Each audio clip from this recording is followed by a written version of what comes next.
நண்பர்களே, இன்றைய கதைக்கு உங்களை வரவேற்கிறேன். ஆனால் கதையை தொடங்குவதற்கு முன் எங்களின் வீடியோக்களை எங்கிருந்து பார்க்கிறீர்கள் என்பதை கமெண்ட் செய்து எங்களுக்கு தெரியப்படுத்துங்கள். மேலும் வீடியோவை லைக் செய்ய மறக்காதீர்கள். என் பெயர் ஊர்வசி. நான் சத்தமாக கத்திக்கொண்டிருந்தேன், அலறிக் கொண்டிருந்தேன். ஆனால் இரவு நேரத்தில் கங்கையாற்றின் கரையில் அந்த இருட்டில் எனக்கு அருகில் யாரோ ஒருவர் நின்று கொண்டிருந்தார். நான் நடுக்கத்துடன் கலங்கிய குரலில் கேட்டேன், யார் நீங்கள்? இந்த அடர் இருட்டில் ஏன் எனக்கு அருகில் நின்று கொண்டிருக்கிறீர்கள்? அங்கே யாரோ இருந்தார்கள். கருப்பு போர்வையை போர்த்திக் கொண்டு ஒருவர் நின்று கொண்டிருந்தார். அந்த உருவம் எந்த பதிலையும் சொல்லவில்லை. ஒரு நீண்ட பெருமூச்சு மட்டுமே விட்டது. நான் கேட்டேன், யார் நீங்கள் என்று நான் கேட்கிறேன் அல்லவா? தினமும் இங்கே உணவை வைத்துவிட்டு ஏன் செல்கிறீர்கள் என்று தரையில் கிடந்த ஒரு கல்லை எடுத்து ஆத்திரத்துடன் கேட்டேன். அப்போது அந்த உருவம் சற்று பின்வாங்கியது. ஆனால் ஒரு கனத்த குரல் கேட்டது, நான் உன்னுடைய நிழல். உன்னை ஒருபோதும் கீழே விழவிடமாட்டேன். இதைக் கேட்டு நான் திகைத்து நின்றேன். இந்த உலகில் எனக்கு என்று யாருமே இல்லை. எனக்கு ஆதரவு தருவதாக சொல்லும் இவர் யார்? நான் அவர் முகத்தை பார்ப்பதற்குள் 2 அடி பின்வாங்கி அந்த அடர் இருட்டில் அவர் மறைந்துவிட்டார். என் மூச்சு நெஞ்சிலேயே நின்றுவிட்டது. இதயம் ஒரு காட்டுப்புறாவைப் போல படபடவென அடித்துக் கொண்டது. கங்கை நதியில் ஓடிக்கொண்டிருக்கும் இந்த ரகசியம்தான் என்ன? நான் ஒரு ஏழை, ஆதரவற்ற அனாதை மற்றும் துரதிர்ஷ்டசாலிப் பெண். என் பெற்றோர் நான் குழந்தையாக இருக்கும்போதே இந்த உலகத்தை விட்டு பிரிந்துவிட்டனர். உறவினர்களின் மிதிப்புகளை தாங்கிக் கொண்டு வளர்ந்து இப்போது என் பாட்டி வீட்டில் இருக்கிறேன். என் அப்பாவுக்கு உடன் பிறந்தவர்கள் யாருமில்லை. அதனால் அவர் மறைவுக்குப் பிறகு அவருடைய குடும்பமே முற்றிலும் முடிந்துவிட்டது. என் அம்மாவின் பிறந்த வீட்டிலும் அவருடைய ஒரு அண்ணன் மற்றும் அண்ணியைத் தவிர வேறு யாரும் இல்லை. அவர்கள்தான் என் மாமா மற்றும் மாமி. என் மாமா மாமிக்கு குழந்தைகள் இல்லை. என் பெற்றோர் இறந்தபோது அந்த தெருவிலிருந்த அக்கம் பக்கத்தினர், இந்த குழந்தைக்கு இந்த உலகத்தில் யார் இருக்கிறார்கள்? 4 வயது குழந்தை தன் பெற்றோரை இழந்து நிற்கிறது. உங்களைத் தவிர இதற்கு வேறு உறவினர்கள் யாருமில்லை. அதனால் இவளை உங்களுடன் அழைத்துச் செல்லுங்கள் என்று கூறினார்கள். அக்கம் பக்கத்தினர் அழுத்தம் கொடுத்ததால் என் மாமாவும் மாமியும் என்னை அழைத்துச் செல்ல வேண்டிய கட்டாயத்திற்கு ஆளானார்கள். நான் அவர்கள் வீட்டுக்குச் சென்றேன். ஆனால் என் சிறுவயது என்னிடமிருந்து பறிக்கப்பட்டது. சிறுவயதிலேயே நான் ஒரு வேலைக்காரியாக மாற்றப்பட்டேன். அந்த வீட்டில் என் நிலைமை ஒரு இலவச வேலைக்காரியைப் போலத்தான் இருந்தது. எனக்கு வயிறு நிறைய ஒருபோதும் உணவு கிடைத்ததில்லை. எப்போதும் காலணிக்கு கீழ் வைத்தே என்னை பார்த்து கொண்டார்கள். காலம் கடந்தது. நான் வளர்ந்து பெரியவளானேன். என் மாமாவின் மகன்களுக்கு திருமணமாகி அவர்களது மனைவிகளும் வந்துவிட்டார்கள். அவர்களின் மருமகள்கள், அண்ணிகள் என்னை மிகவும் சித்திரவதை செய்வார்கள். வீட்டின் எல்லா வேலைகளையும் செய்ய வைப்பார்கள். மாமா மாமி உட்பட குடும்பத்தில் உள்ள ஒவ்வொருவரும் என்னை அவமானப்படுத்துவதில் பின்வாங்குவதில்லை. ஒவ்வொருவரும் என்னை பற்றி தவறாக பேசுவார்கள். வேறு வழி இல்லாததால் அங்கே இருக்க வேண்டிய கட்டாயத்தில் இருந்தேன். ஏனென்றால் எனக்கு இந்த உலகத்தில் வேறு இடமே இல்லை. என் வீட்டையும் என் மாமா விற்றுவிட்டு அந்த பணத்தை தன்னிடம் வைத்துக் கொண்டார். எதிர்காலத்தில் அந்த பணத்தை வைத்து எனக்கு திருமணம் செய்து வைப்பதற்காகவே பணத்தை சேமித்து வைத்திருப்பதாக எல்லோரிடமும் காட்டிக்கொண்டார். ஆனால் அவர்கள் அந்த பணத்தை ஏற்கனவே செலவழித்துவிட்டார்கள் என்பது எனக்கு தெரியும். அவர்கள் எனக்காக ஒருபோதும் நல்லது நினைத்ததில்லை. எனக்காக எதையும் செய்ததும் இல்லை. ஊர்வசி, முற்றம் இன்னும் ஏன் சுத்தம் செய்யப்படவில்லை? நாள் முழுவதும் தூங்கிக் கொண்டே இருக்கிறாயா என்று பொழுது விடிந்ததும் மாமி வேலைகளை சொல்ல ஆரம்பித்து விடுவார். அதிகாலையிலேயே ஒவ்வொருவராக என்மீது கத்த ஆரம்பித்து விடுவார்கள். மாமியின் கொடுமைகளை நான் சிறுவயதிலிருந்தே அனுபவித்து வருகிறேன். இப்போது வந்திருக்கும் மருமகள்களோ அவரை விட 2 படி மேலே இருக்கிறார்கள். அவர்களின் கணவர்கள், அதாவது என் சகோதரர்கள், மாமா மகன்கள், அவர்களுக்கும் என்மீது எந்த அக்கறையும் இல்லை. நான் சீக்கிரம் படுக்கையிலிருந்து எழுந்தேன். டியோ உணவோ எதுவும் சாப்பிடாமல் கையில் துடைப்பத்தை எடுத்து வீட்டைச் சுத்தம் செய்யத் தொடங்கினேன். சுத்தம் செய்த பிறகு சமையலறைக்குச் சென்று பாத்திரங்களை கழுவினேன். பிறகு பயந்து கொண்டே தலையை குனிந்து குடும்பத்தின் ஒவ்வொரு உறுப்பினரின் வேலைகளையும் செய்தேன். ஏதாவது வேலையில் தாமதம் ஏற்பட்டால் 2 அண்ணிகளும் என் பின்னால் கையில் தடியை எடுத்துக்கொண்டு வருவார்கள். வேகமாக வேலை செய், உன்னுடைய அப்பா இங்கே எந்த புதையலையும் விட்டுச் செல்லவில்லை, உனக்கு இலவசமாகச் சோறு போடுவதற்கு என்று அவர்கள் பேசுவார்கள். என் கண்களில் கண்ணீர் வரும். ஆனால் நான் அதை உடனே துடைத்துவிட்டு என் வேலையில் ஈடுபடுவேன். இதுதான் ಎನ್ ಅನ್ರಾಡ வாழ்க்கை. ಮನೆಯ ಎಲ್ಲ ಕೆಲಸಗಳನ್ನು ಮಾಡಿದರೂ ಸಹ ನನಗೆ ದಿನದ 2 ಹೊತ್ತಿನ ಊಟವು ನಿಂದನೆಗಳ ಜೊತೆಯೇ ಸಿಗುತ್ತಿತ್ತು. ಕಿರಿಯ ಅತ್ತಿಗೆಯ ವರ್ತನೆಯೂ ಅಷ್ಟೇ ಕಹಿಯಾಗಿತ್ತು. ಊರ್ವಶಿ, ನನ್ನ ಬಟ್ಟೆಗಳನ್ನು ಇಸ್ತ್ರಿ ಮಾಡಿ ನನ್ನ ಕೋಣೆಯಲ್ಲಿ ಇಡು. ನೆನಪಿರಲಿ, ಇಸ್ತ್ರಿಪೆಟ್ಟಿಗೆ ಅತಿಯಾಗಿ ಬಿಸಿಯಾಗಿರಬಾರದು. ಕಳೆದ ಬಾರಿ ನೀನು ನನ್ನ ಸೀರೆಯನ್ನು ಸುಟ್ಟು ಹಾಕಿದ್ದೆ ಎಂದು ಕಿರಿಯ ಅತ್ತಿಗೆ ತನ್ನ ಉಗುರುಗಳಿಗೆ ಬಣ್ಣ ಹಚ್ಚುತ್ತಾ ಹೇಳಿದಳು. ನಾನು ಹೇಳಿದೆ, ಸರಿ ಅತ್ತಿಗೆಯವರೇ, ನಾನು ತುಂಬಾ ಎಚ್ಚರಿಕೆಯಿಂದ ಇರುತ್ತೇನೆ. ಯಾವುದೇ ತಪ್ಪು ಆಗದಂತೆ ನೋಡಿಕೊಳ್ಳುತ್ತೇನೆ. ಸಮಯ ಹೀಗೆಯೇ ಕಳೆಯುತ್ತಿತ್ತು. ನಾನು ಸಣ್ಣ ವಯಸ್ಸಿನಲ್ಲೇ ಯೌವನದ ಹೊಸ್ತಿಲಿಗೆ ಕಾಲಿಟ್ಟಿದ್ದೆ. ನನ್ನ ಸೌಂದರ್ಯ ಮತ್ತು ಯೌವನ ಕೂಡ ನನಗೆ ಸಾಕಷ್ಟು ತೊಂದರೆಗಳನ್ನು ತಂದೊಡ್ಡಿದ್ದವು. ಇಬ್ಬರೂ ಅತ್ತಿಗೆಯರ ತವರು ಮನೆಯವರು ನಮ್ಮ ಮನೆಗೆ ಬರುತ್ತಲೇ ಇರುತ್ತಿದ್ದರು ಮತ್ತು ನಾನು ಅವರಿಗಾಗಿ ಒಮ್ಮೆ ತಿಂಡಿ ಇನ್ನೊಮ್ಮೆ ಊಟ ತಯಾರಿಸುವುದರಲ್ಲೇ ಮಗ್ನಳಾಗಿರುತ್ತಿದ್ದೆ. ಆ ಇಬ್ಬರ ಅಣ್ಣ ತಮ್ಮಂದಿರು ಕೂಡ ಅಲ್ಲಿಗೆ ಬರುತ್ತಿದ್ದರು ಮತ್ತು ಅವರ ಕೆಟ್ಟ ದೃಷ್ಟಿ ನನ್ನ ಮೇಲೆ ಬೀಳುತ್ತಿತ್ತು. ಇದು ಅತ್ತಿಗೆಯರಿಗೂ ಅರಿವಾಗಿತ್ತು. ಒಂದು ದಿನ ಅವರು ಕೋಣೆಯಲ್ಲಿ ಮಾತನಾಡುತ್ತಿರುವುದನ್ನು ನಾನು ಕೇಳಿಸಿಕೊಂಡೆ. ಈ ಹುಡುಗಿಯ ಬಗ್ಗೆ ಈಗ ಏನಾದರೂ ಮಾಡಲೇಬೇಕು. ಅವಳು ದೊಡ್ಡವಳಾಗಿದ್ದಾಳೆ.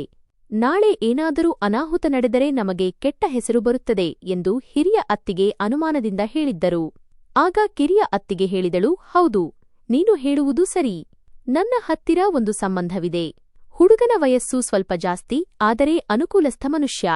ಈ ಸಂಬಂಧಕ್ಕೆ ನಮ್ಮ ಅತ್ತೆ ಮಾವಂದಿರಿಗೂ ಯಾವುದೇ ಅಭ್ಯಂತರವಿರುವುದಿಲ್ಲ. ನಾವು ಇವಳ ಮದುವೆಯನ್ನು ಅಲ್ಲೇ ಮಾಡಿಸಿಬಿಡೋಣ. ಇದರಿಂದ ನಮಗೂ ತಲೆನೋವು ತಪ್ಪುತ್ತದೆ. ಅವರಿಬ್ಬರೂ ಈ ಬಗ್ಗೆ ಮಾಮಿಯವರ ಹತ್ತಿರ ಮಾತನಾಡಿದರು. ಮಾಮಿಯವರು ಒಪ್ಪಿಕೊಂಡರು ಮತ್ತು ಅವರು ನನ್ನ ಮದುವೆ ಮಾಡುವ ನಿರ್ಧಾರ ಮಾಡಿದರು. ಆದರೆ ನನಗೆ ಭಯವಾಗುತ್ತಿತ್ತು, ಏಕೆಂದರೆ ನನ್ನ ವಿಧಿಯನ್ನು ನಿರ್ಧರಿಸಲಾಗುತ್ತಿತ್ತು ಮತ್ತು ಯಾರೂ ಕೂಡ ನನ್ನ ಇಷ್ಟವನ್ನು ಕೇಳುವ ಅಗತ್ಯವಿದೆಯೆಂದು ಭಾವಿಸಿರಲಿಲ್ಲ. ಸಂಜೆ ಎಲ್ಲರೂ ಮನೆಯಲ್ಲಿ ಕುಳಿತಿದ್ದಾಗ ಹಿರಿಯ ಮಾಮಿ ನನ್ನನ್ನು ಕರೆದು ಹೇಳಿದರು, ಊರ್ವಶಿ, ನಾವು ನಿನ್ನ ಮದುವೆಯನ್ನು ನಿಶ್ಚಯಿಸಿದ್ದೇವೆ. ಮುಂದಿನ ವಾರ ನಿನ್ನ ಮದುವೆ. ಸಿದ್ಧತೆ ಮಾಡಿಕೋ. ಮಾಮಿ ಪಕ್ಕಾ ನಿರ್ಧಾರ ಮಾಡಿಬಿಟ್ಟಿದ್ದರು.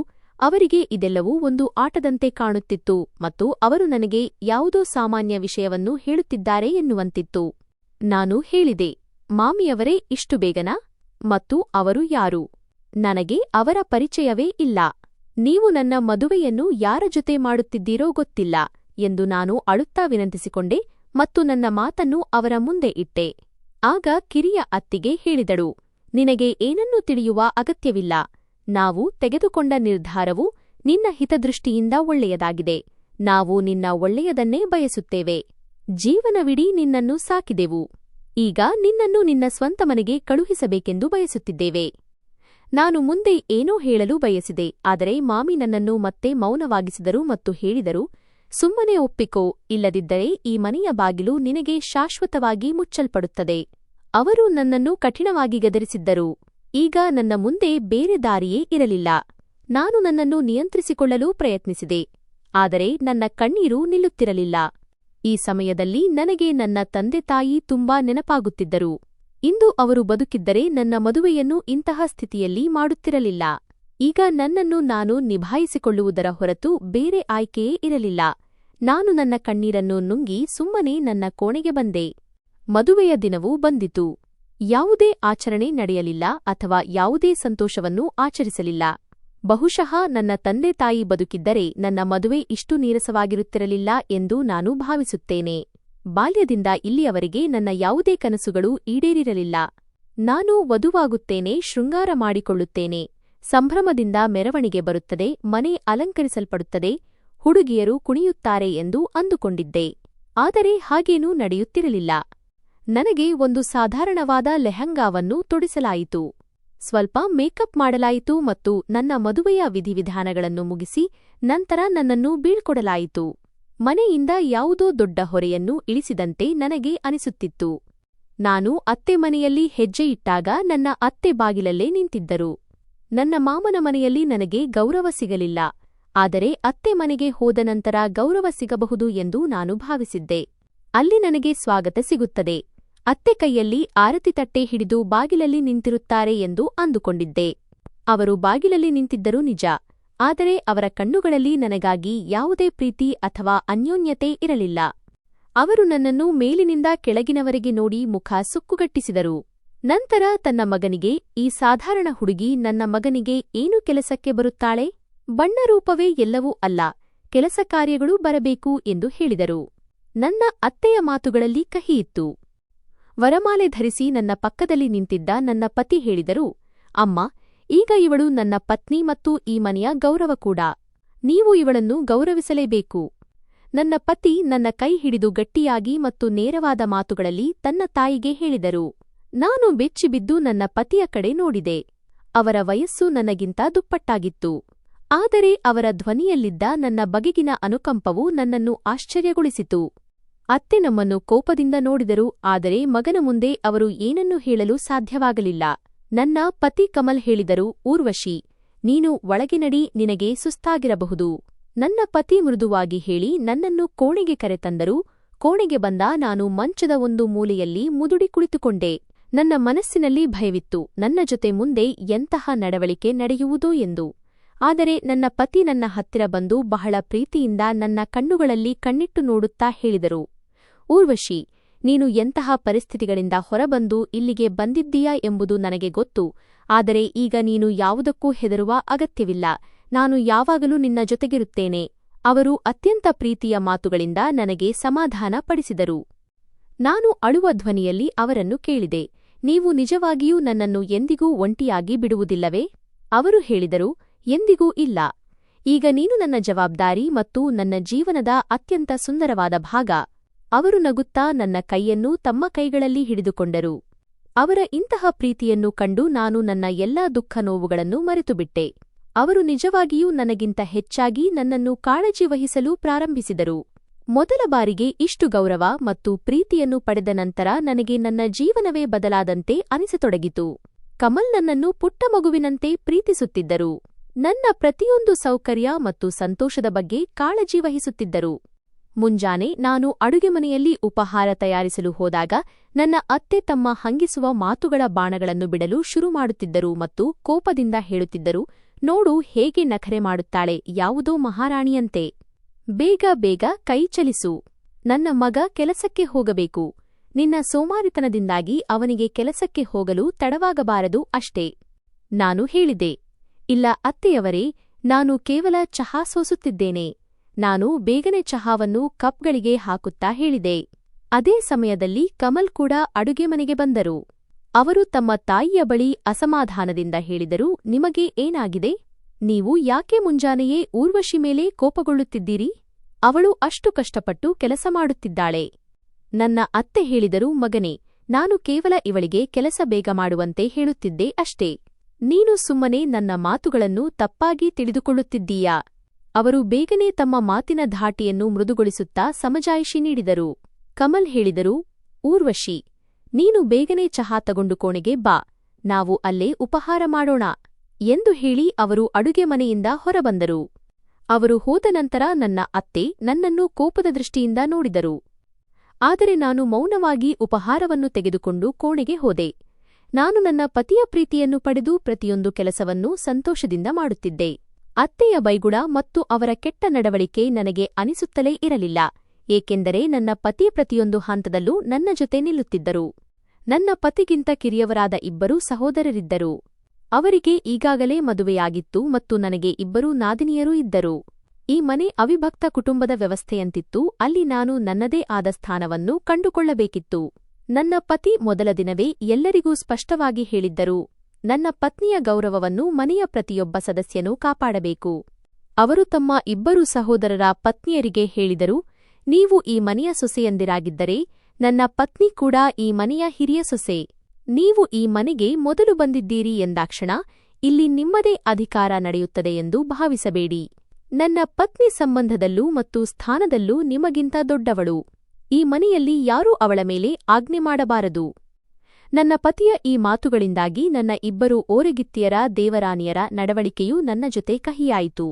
ನಾನು ನನ್ನ ಪತಿಯನ್ನು ನನ್ನ ಸೆರಗಿಗೆ ಕಟ್ಟಿಕೊಂಡಿದ್ದೇನೆ ಎಂದು ಅವರಿಗೆ ಅನಿಸುತ್ತಿತ್ತು. ಆದರೆ ಅಂತಹದ್ದೇನೂ ಇರಲಿಲ್ಲ. ಅವರು ಕೇವಲ ನನ್ನನ್ನು ಗೌರವಿಸುತ್ತಿದ್ದರು ಮತ್ತು ಮನೆಯವರು ಕೂಡ ನನ್ನನ್ನು ಗೌರವಿಸಬೇಕೆಂದು ಬಯಸುತ್ತಿದ್ದರು. ಒಂದು ದಿನ ನನ್ನ ಹಿರಿಯ ಓರಗಿತ್ತಿ ಮೋನಿಕಾ ಬಟ್ಟೆ ತೊಳೆಯುವಾಗ ನನಗೆ ಚುಚ್ಚುಮಾತುಗಳನ್ನು ಆಡಿದಳು. ಊರ್ವಶಿ ಅತ್ತಿಗೆ, ನಾವು ಎಂದೂ ನಿಮ್ಮ ಮೇಲೆ ಆಜ್ಞೆ ಮಾಡಲು ಪ್ರಯತ್ನಿಸಲಿಲ್ಲ. ನಿಮ್ಮ ಪತಿ ಈ ರೀತಿಯ ಮಾತುಗಳನ್ನು ಯಾಕೆ ಹೇಳಿ ಹೋದರು? ನಾನು ಅಂದೆ, ಇಲ್ಲ, ಅವರ ಮಾತಿನ ಅರ್ಥ ಹಾಗಿರಲಿಲ್ಲ. ನಾನು ಇನ್ನೂ ಏನನ್ನೋ ಹೇಳಲು ಹೋದಾಗ ನನ್ನ ಓರಗಿತ್ತಿ ಹೇಳಿದಳು, ಸರಿ ಸರಿ, ಅತಿಯಾಗಿ ಮುಗ್ಧತೆಯ ನಾಟಕ ಮಾಡುವ ಅಗತ್ಯವಿಲ್ಲ. ನಮಗೆಲ್ಲ ಗೊತ್ತು, ನೀವು ನಮ್ಮ ಮೈದುನರನ್ನು ನಿಮ್ಮ ಹತೋಟಿಯಲ್ಲಿ ಇಟ್ಟುಕೊಂಡಿದ್ದೀರಿ. ಅಷ್ಟರಲ್ಲೇ ಕಿರಿಯ ಓರಗಿತ್ತಿ ರಾಗಿಣಿ ಕೂಡ ಈ ಚರ್ಚೆಯಲ್ಲಿ ಭಾಗವಹಿಸಿದಳು. ಆಗಲೇ ನನ್ನ ಪತಿಯ ಖಡಗ್ಧ್ವನಿ ಕೇಳಿಸಿತು, ಇಲ್ಲಿ ಏನು ನಡೆಯುತ್ತಿದೆ? ಅವರು ಯಾವಾಗ ಮನೆಗೆ ಬಂದರೋ ಗೊತ್ತಿರಲಿಲ್ಲ. ಅವರ ಧ್ವನಿ ಕೇಳಿ ನನ್ನ ಇಬ್ಬರು ಓರಗಿತ್ತಿಯರೂ ಬೆಚ್ಚಿಬಿದ್ದರು. ಮೋನಿಕಾ ಗಾಬರಿಯಿಂದ ಹೇಳಿದಳು, ಏನಿಲ್ಲ ಅಣ್ಣ, ನಾವು ಸುಮ್ಮನೆ ಅತ್ತಿಗೆಯವರ ಜೊತೆ ಮಾತನಾಡುತ್ತಿದ್ದೆವು. ನನ್ನ ಪತಿ ಹೇಳಿದರು, ನಾನು ನಿಮ್ಮಿಬ್ಬರ ಮಾತುಗಳನ್ನು ಕೇಳಿಸಿಕೊಂಡಿದ್ದೇನೆ. ಇನ್ನು ಮುಂದೆ ನಿಮ್ಮಲ್ಲಿ ಯಾರಾದರೂ ಈ ರೀತಿಯಲ್ಲಿ ಮಾತನಾಡುವುದನ್ನು ನಾನು ಕೇಳಿದರೆ ನನ್ನಷ್ಟು ಕೆಟ್ಟವನು ಇನ್ನೊಬ್ಬನಿರಲಾರ. ನನ್ನ ಪತಿ ಬಹಳ ಕೋಪದಿಂದ ಅವರಿಗೆ ಎಚ್ಚರಿಕೆ ನೀಡಿದರು. ಅವರಿಬ್ಬರೂ ತಲೆ ತಗ್ಗಿಸಿ ಅಲ್ಲಿಂದ ಜಾರಿ ಹೋದರು. ನಾನು ನನ್ನ ಪತಿಯ ಕಡೆ ನೋಡಿದಾಗ ಅವರು ನನ್ನ ಕಡೆ ಮೃದುವಾಗಿ ನೋಡುತ್ತಾ ಹೇಳಿದರು, ನೀನು ಯಾರಿಗೂ ಹೆದರುವ ಅಗತ್ಯವಿಲ್ಲ ಊರ್ವಶಿ. ನಾನು ಬದುಕಿರುವವರೆಗೂ ಯಾರೂ ನಿನ್ನ ಕಡೆ ಕಣ್ಣೆತ್ತಿ ನೋಡಲು ಸಾಧ್ಯವಿಲ್ಲ. ನಾನು ಚಿಂತೆಯಿಂದ ಹೇಳಿದೆ, ನನಗಾಗಿ ನೀವು ಎಲ್ಲರ ಜೊತೆ ಜಗಳ ಆಡುತ್ತೀರಿ. ಯಾರಾದರೂ ನಿಮ್ಮ ಮೇಲೆ ಮುನಿಸಿಕೊಳ್ಳುತ್ತಾರೋ ಎಂಬ ಭಯ ನನಗಿದೆ. ನನ್ನ ಪತಿ ಹೇಳಿದರು, ನನಗೆ ನಿನ್ನ ಸಂತೋಷ ಮತ್ತು ಗೌರವವೇ ಎಲ್ಲಕ್ಕಿಂತ ಮುಖ್ಯ. ಉಳಿದ ಪ್ರಪಂಚದ ಬಗ್ಗೆ ನನಗೆ ಚಿಂತೆಯಿಲ್ಲ. ಅವರು ನಗುತ್ತಾ ಉತ್ತರಿಸಿದರು. ಮನೆಯ ವಾತಾವರಣ ಈಗ ಸಾಕಷ್ಟು ಮಟ್ಟಿಗೆ ಶಾಂತಿಯುತವಾಗಿತ್ತು. ಆದರೆ ನನ್ನ ಅತ್ತೆಗೆ ನಾನು ಇಷ್ಟವಿರಲಿಲ್ಲ. ಆದರೆ ನನ್ನ ಪತಿಯ ಮುಂದೆ ಮಾತ್ರ ಅವರು ಕೂಡ ನನ್ನ ಹತ್ತಿರ ಪ್ರೀತಿಯಿಂದಲೇ ಮಾತನಾಡುತ್ತಿದ್ದರು. ಸಮಯ ಕಳೆದಂತೆ ನನ್ನ ಮತ್ತು ನನ್ನ ಪತಿಯ ಸಂಬಂಧ ಇನ್ನಷ್ಟು ಆಳವಾಯಿತು.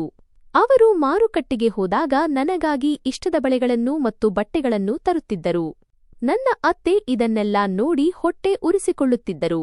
ಆದರೆ ನನ್ನ ಪತಿಯ ಮೇಲಿನ ಹೆದರಿಕೆಯಿಂದ ಅವರು ಏನನ್ನೂ ಹೇಳುತ್ತಿರಲಿಲ್ಲ. ಅವರ ಕಣ್ಣುಗಳಲ್ಲಿ ಅಡಗಿದ್ದ ದ್ವೇಷವನ್ನು ನಾನು ಚೆನ್ನಾಗಿ ಅರಿತುಕೊಳ್ಳುತ್ತಿದ್ದೆ. ಆದರೆ ನನ್ನ ಪತಿಯ ಪ್ರೀತಿಯ ಕವಚದಲ್ಲಿ ನನಗೆ ಆ ದ್ವೇಷವೂ ಸಹ ಪರಿಣಾಮ ಬೀರದಂತೆ ಅನಿಸುತ್ತಿತ್ತು. ನನ್ನ ಅತ್ತೆ ಒಂದು ದಿನ ನನ್ನ ಪತಿಯನ್ನು ತನ್ನ ಹತ್ತಿರ ಕುಳ್ಳಿರಿಸಿಕೊಂಡು ಹೇಳಿದರು, ಮಗನೇ, ನೀನು ನಿನ್ನ ಎಲ್ಲಾ ಸಂಪಾದನೆಯನ್ನು ಈ ಹುಡುಗಿಯ ಮೇಲೆ ವ್ಯಯಿಸುತ್ತಿದ್ದೀಯಾ? ನಾಳೆ ದಿನ ಯಾವುದಾದರೂ ತುರ್ತು ಪರಿಸ್ಥಿತಿ ಬಂದರೆ ಏನು ಮಾಡುತ್ತೀ? ನನ್ನ ಪತಿ ಹೇಳಿದರು, ಅಮ್ಮ, ನೀವು ಹೇಳುತ್ತಿರುವುದು ಸರಿ. ಆದರೆ ಊರ್ವಶಿ ನನ್ನ ಪತ್ನಿ. ಅವಳು ನನ್ನ ಜವಾಬ್ದಾರಿ. ಅವಳ ಮೇಲೆ ಖರ್ಚು ಮಾಡದಿದ್ದರೆ ಮತ್ತೆ ಯಾರ ಮೇಲೆ ಮಾಡಲಿ? ಮತ್ತು ನೀವು ಹಣದ ಬಗ್ಗೆ ಚಿಂತಿಸಬೇಡಿ, ನಾನು ಸಾಕಷ್ಟು ಸಂಪಾದಿಸುತ್ತೇನೆ. ನನ್ನ ಪತಿ ತನ್ನ ತಾಯಿಗೆ ಭರವಸೆ ನೀಡುತ್ತಾ ಈ ಮಾತುಗಳನ್ನು ಹೇಳಿದ್ದರು. ನಾನು ಬಾಗಿಲ ಹಿಂದೆ ನಿಂತು ಇದೆಲ್ಲವನ್ನೂ ಕೇಳಿಸಿಕೊಳ್ಳುತ್ತಿದ್ದೆ. ಈಗ ನನ್ನ ಮನಸ್ಸಿನಲ್ಲಿ ನನ್ನ ಪತಿಯ ಬಗ್ಗೆ ಗೌರವ ಇನ್ನಷ್ಟು ಹೆಚ್ಚಾಯಿತು. ನಮ್ಮ ಜೀವನವು ಒಂದು ಸುಂದರ ಕನಸಿನಂತೆ ಕಳೆಯುತ್ತಿತ್ತು. ನನ್ನ ಹಳೆಯ ಕಹಿ ದಿನಗಳನ್ನು ನಾನು ಮರೆತುಬಿಟ್ಟಿದ್ದೆ. ಇನ್ನು ಮುಂದೆ ನನ್ನ ಜೀವನದಲ್ಲಿ ಯಾವುದೇ ದುಃಖ ಬರುವುದಿಲ್ಲ ಎಂದು ನಾನು ಭಾವಿಸಿದ್ದೆ. ಆದರೆ ವಿಧಿಯು ಅದನ್ನು ಹೆಚ್ಚು ಕಾಲ ಬರೆದಿರಲಿಲ್ಲ. ನನ್ನ ಅದೃಷ್ಟವು ಮತ್ತೊಮ್ಮೆ ನನ್ನಿಂದ ಎಲ್ಲವನ್ನೂ ಕಿತ್ತುಕೊಳ್ಳಲು ತಯಾರಿ ನಡೆಸುತ್ತಿತ್ತು. ಅದು ಚಳಿಗಾಲದ ಒಂದು ವಿಷಣ್ಣತೆಯ ಬೆಳಗಾಗಿತ್ತು. ಮಂಜು ಇಡೀ ನಗರವನ್ನೇ ಆವರಿಸಿಕೊಂಡಿತ್ತು. ನನ್ನ ಪತಿ ಸಿದ್ಧರಾಗಿ ಉಪಹಾರದ ಟೇಬಲ್ ಮುಂದೆ ಕುಳಿತಿದ್ದರು. ಆ ದಿನ ಅವರ ಮುಖದಲ್ಲಿ ಒಂದು ವಿಚಿತ್ರವಾದ ಆಯಾಸವಿತ್ತು. ನಾನು ಚಹಾದ ಕಪ್ಪನ್ನು ಟೇಬಲ್ ಮೇಲೆ ಇಡುತ್ತಾ ಚಿಂತೆಯಿಂದ ಹೇಳಿದೆ, ಕಮಲ್, ಇಂದು ನನಗೆ ನಿಮ್ಮ ಆರೋಗ್ಯ ಅಷ್ಟೊಂದು ಸರಿಯಿಲ್ಲ ಎನಿಸುತ್ತಿದೆ. ನೀವು ಇಂದು ಕೆಲಸಕ್ಕೆ ಹೋಗಬೇಡಿ. ಮನೆಯಲ್ಲೇ ಆರಾಮವಾಗಿರಿ. ಅವರು ಚಹಾದ ಸಿಪ್ ತೆಗೆದುಕೊಳ್ಳುತ್ತಾ ಹೇಳಿದರು, ಇಲ್ಲ ಊರ್ವಶಿ, ನಾನು ಹೋಗಲೇಬೇಕು. ಇಂದು ನನಗೆ ಬಹಳ ಮುಖ್ಯವಾದ ಕೆಲಸವಿದೆ. ನೀನು ಚಿಂತಿಸಬೇಡ. ನಾನು ಮಧ್ಯಾಹ್ನದ ಹೊತ್ತಿಗೆ ಮರಳಿ ಬರುತ್ತೇನೆ. ಹೊರಗೆ ತುಂಬಾ ಮಂಜಿದೆ. ಚಳಿ ಕೂಡ ವಿಪರೀತವಾಗಿದೆ. ಕನಿಷ್ಠ ಪಕ್ಷ ನೀವು ಸ್ವಲ್ಪ ಹೊತ್ತಾದರೂ ನಿಲ್ಲಿ. ಮಂಜು ಸ್ವಲ್ಪ ಕಡಿಮೆಯಾದ ನಂತರ ಹೋಗುವಿರಂತೆ ಎಂದು ನಾನು ವಿನಂತಿಯ ಧಾಟಿಯಲ್ಲಿ ನನ್ನ ಪತಿಗೆ ಹೇಳಿದೆ, ಏಕೆಂದರೆ ನನ್ನ 6ನೇ ಇಂದ್ರಿಯವು ಮುಂದೆ ಬರುವ ಅಪಾಯದ ಬಗ್ಗೆ ನನ್ನನ್ನು ಎಚ್ಚರಿಸುತ್ತಿತ್ತು. ಅವರು ನಗುತ್ತಾ ನನ್ನ ಕೆನ್ನೆಯ ಮೇಲೆ ಹಗುರವಾಗಿ ತಟ್ಟಿ ಹೇಳಿದರು, ನೀನು ಸುಮ್ಮನೆ ಗಾಬರಿಯಾಗುತ್ತಿದ್ದೀಯಾ? ಊರ್ವಶಿ, ನಾನು ಕೆಲಸ ಮುಗಿಸಿ ನೇರವಾಗಿ ನಿನ್ನ ಹತ್ತಿರಕ್ಕೆ ಬರುತ್ತೇನೆ. ಅಷ್ಟು ಹೇಳಿ ಅವರು ಎದ್ದು ನಿಂತು ಬಾಗಿಲಿನ ಕಡೆಗೆ ನಡೆದರು. ಆದರೆ ಮತ್ತೆ ಇದ್ದಕ್ಕಿದ್ದಂತೆ ನಿಂತು ತಿರುಗಿ ನನ್ನ ಕಡೆ ನೋಡಿದರು. ಅವರ ಕಣ್ಣುಗಳಲ್ಲಿ ಒಂದು ವಿಚಿತ್ರವಾದ ಹೊಳಪಿತ್ತು. ಅದನ್ನು ಆ ಸಮಯದಲ್ಲಿ ನನಗೆ ಅರ್ಥ ಮಾಡಿಕೊಳ್ಳಲು ಸಾಧ್ಯವಾಗಲಿಲ್ಲ. ಅವರು ಹೇಳಿದರು, ಊರ್ವಶಿ, ನಿನ್ನನ್ನು ನೀನು ಜಾಗರೂಕತೆಯಿಂದ ನೋಡಿಕೋ ಎಂದು ಹೇಳಿ ಬಾಗಿಲಿನಿಂದ ಹೊರಹೋದರು. ಇವು ಅವರ ಕೊನೆಯ ಮಾತುಗಳಾಗುತ್ತವೆ ಎಂದು ನನಗೇನು ತಿಳಿದಿತ್ತು? ಅವರು ಹೋಗುತ್ತಿದ್ದಾರೆ ಅಂದರೆ ಇನ್ನು ಎಂದಿಗೂ ಮರಳಿ ಬರುವುದಿಲ್ಲ ಎಂದು ನನಗೆ ಹೇಗೆ ತಾನೇ ತಿಳಿಯಲು ಸಾಧ್ಯ? ನಾನು ಬಾಗಿಲಲ್ಲಿ ನಿಂತು ಅವರು ಹೋಗುವುದನ್ನೇ ನೋಡುತ್ತಿದ್ದೆ. ಅಲ್ಲಿಯವರೆಗೆ ಎಂದರೆ ಮಂಜು ಅವರನ್ನು ಸಂಪೂರ್ಣವಾಗಿ ಆವರಿಸುವವರೆಗೆ.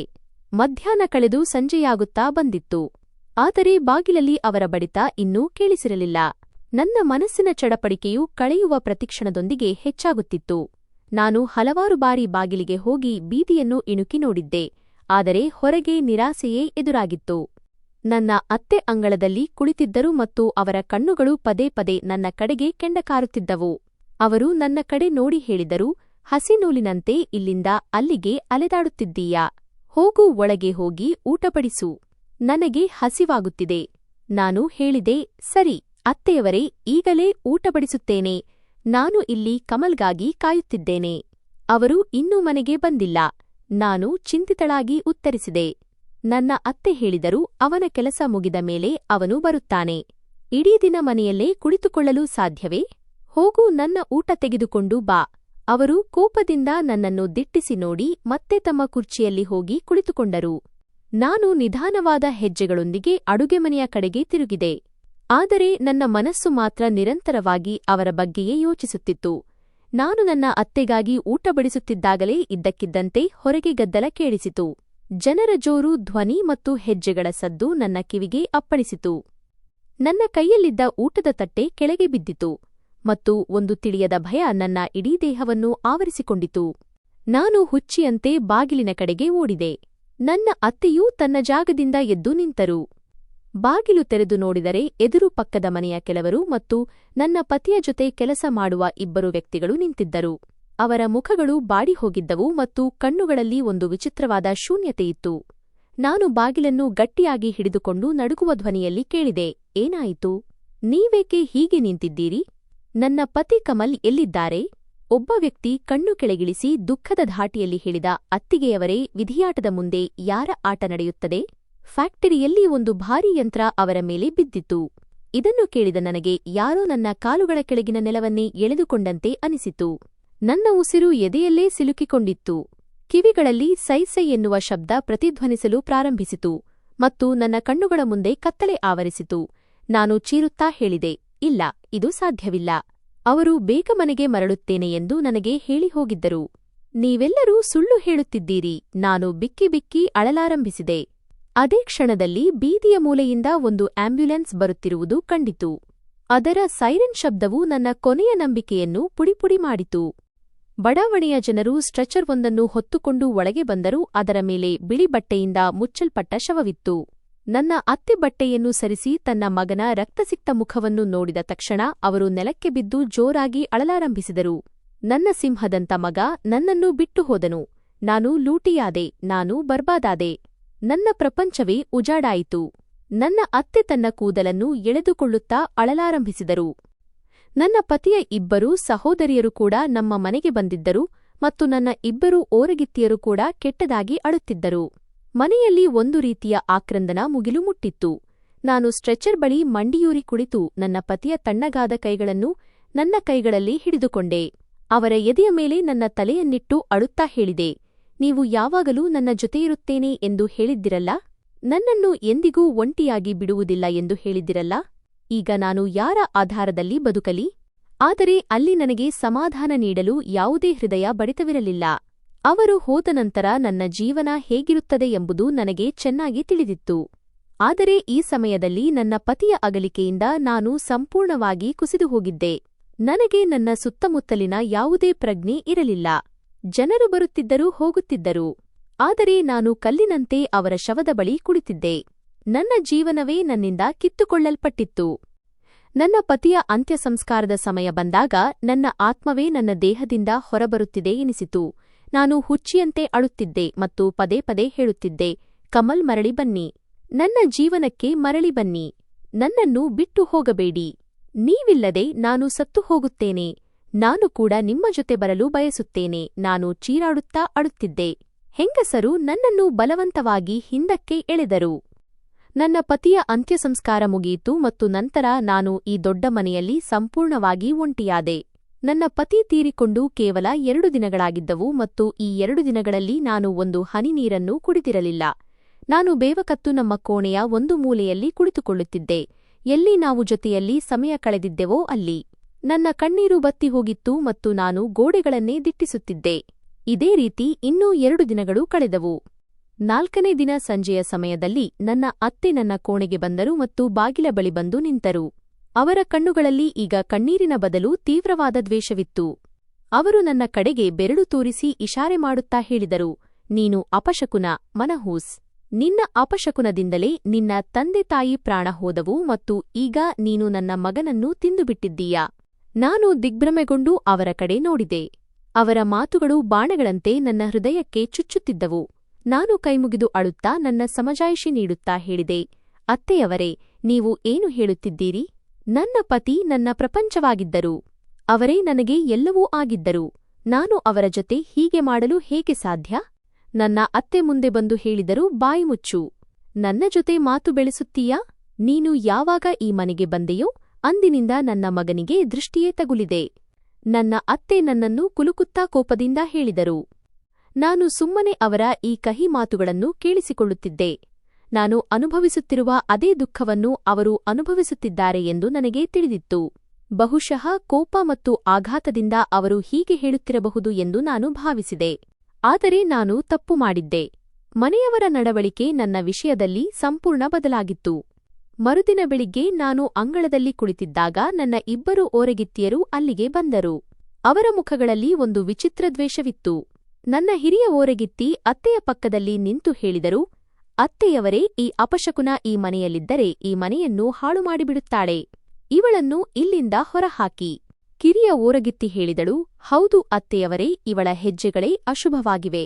ಇವಳ ಸಲುವಾಗಿ ನಾವು ನಮ್ಮ ಮಕ್ಕಳು ಮತ್ತು ಪತಿಯರ ಜೀವನವನ್ನು ಅಪಾಯಕ್ಕೆ ತಳ್ಳಲು ಸಾಧ್ಯವಿಲ್ಲ. ಇಬ್ಬರೂ ಓರಗಿತ್ತಿಯರು ಪರಸ್ಪರ ಒಬ್ಬರ ಮಾತಿಗೊಬ್ಬರು ಹೌದು ಹೌದು ಎನ್ನತೊಡಗಿದರು.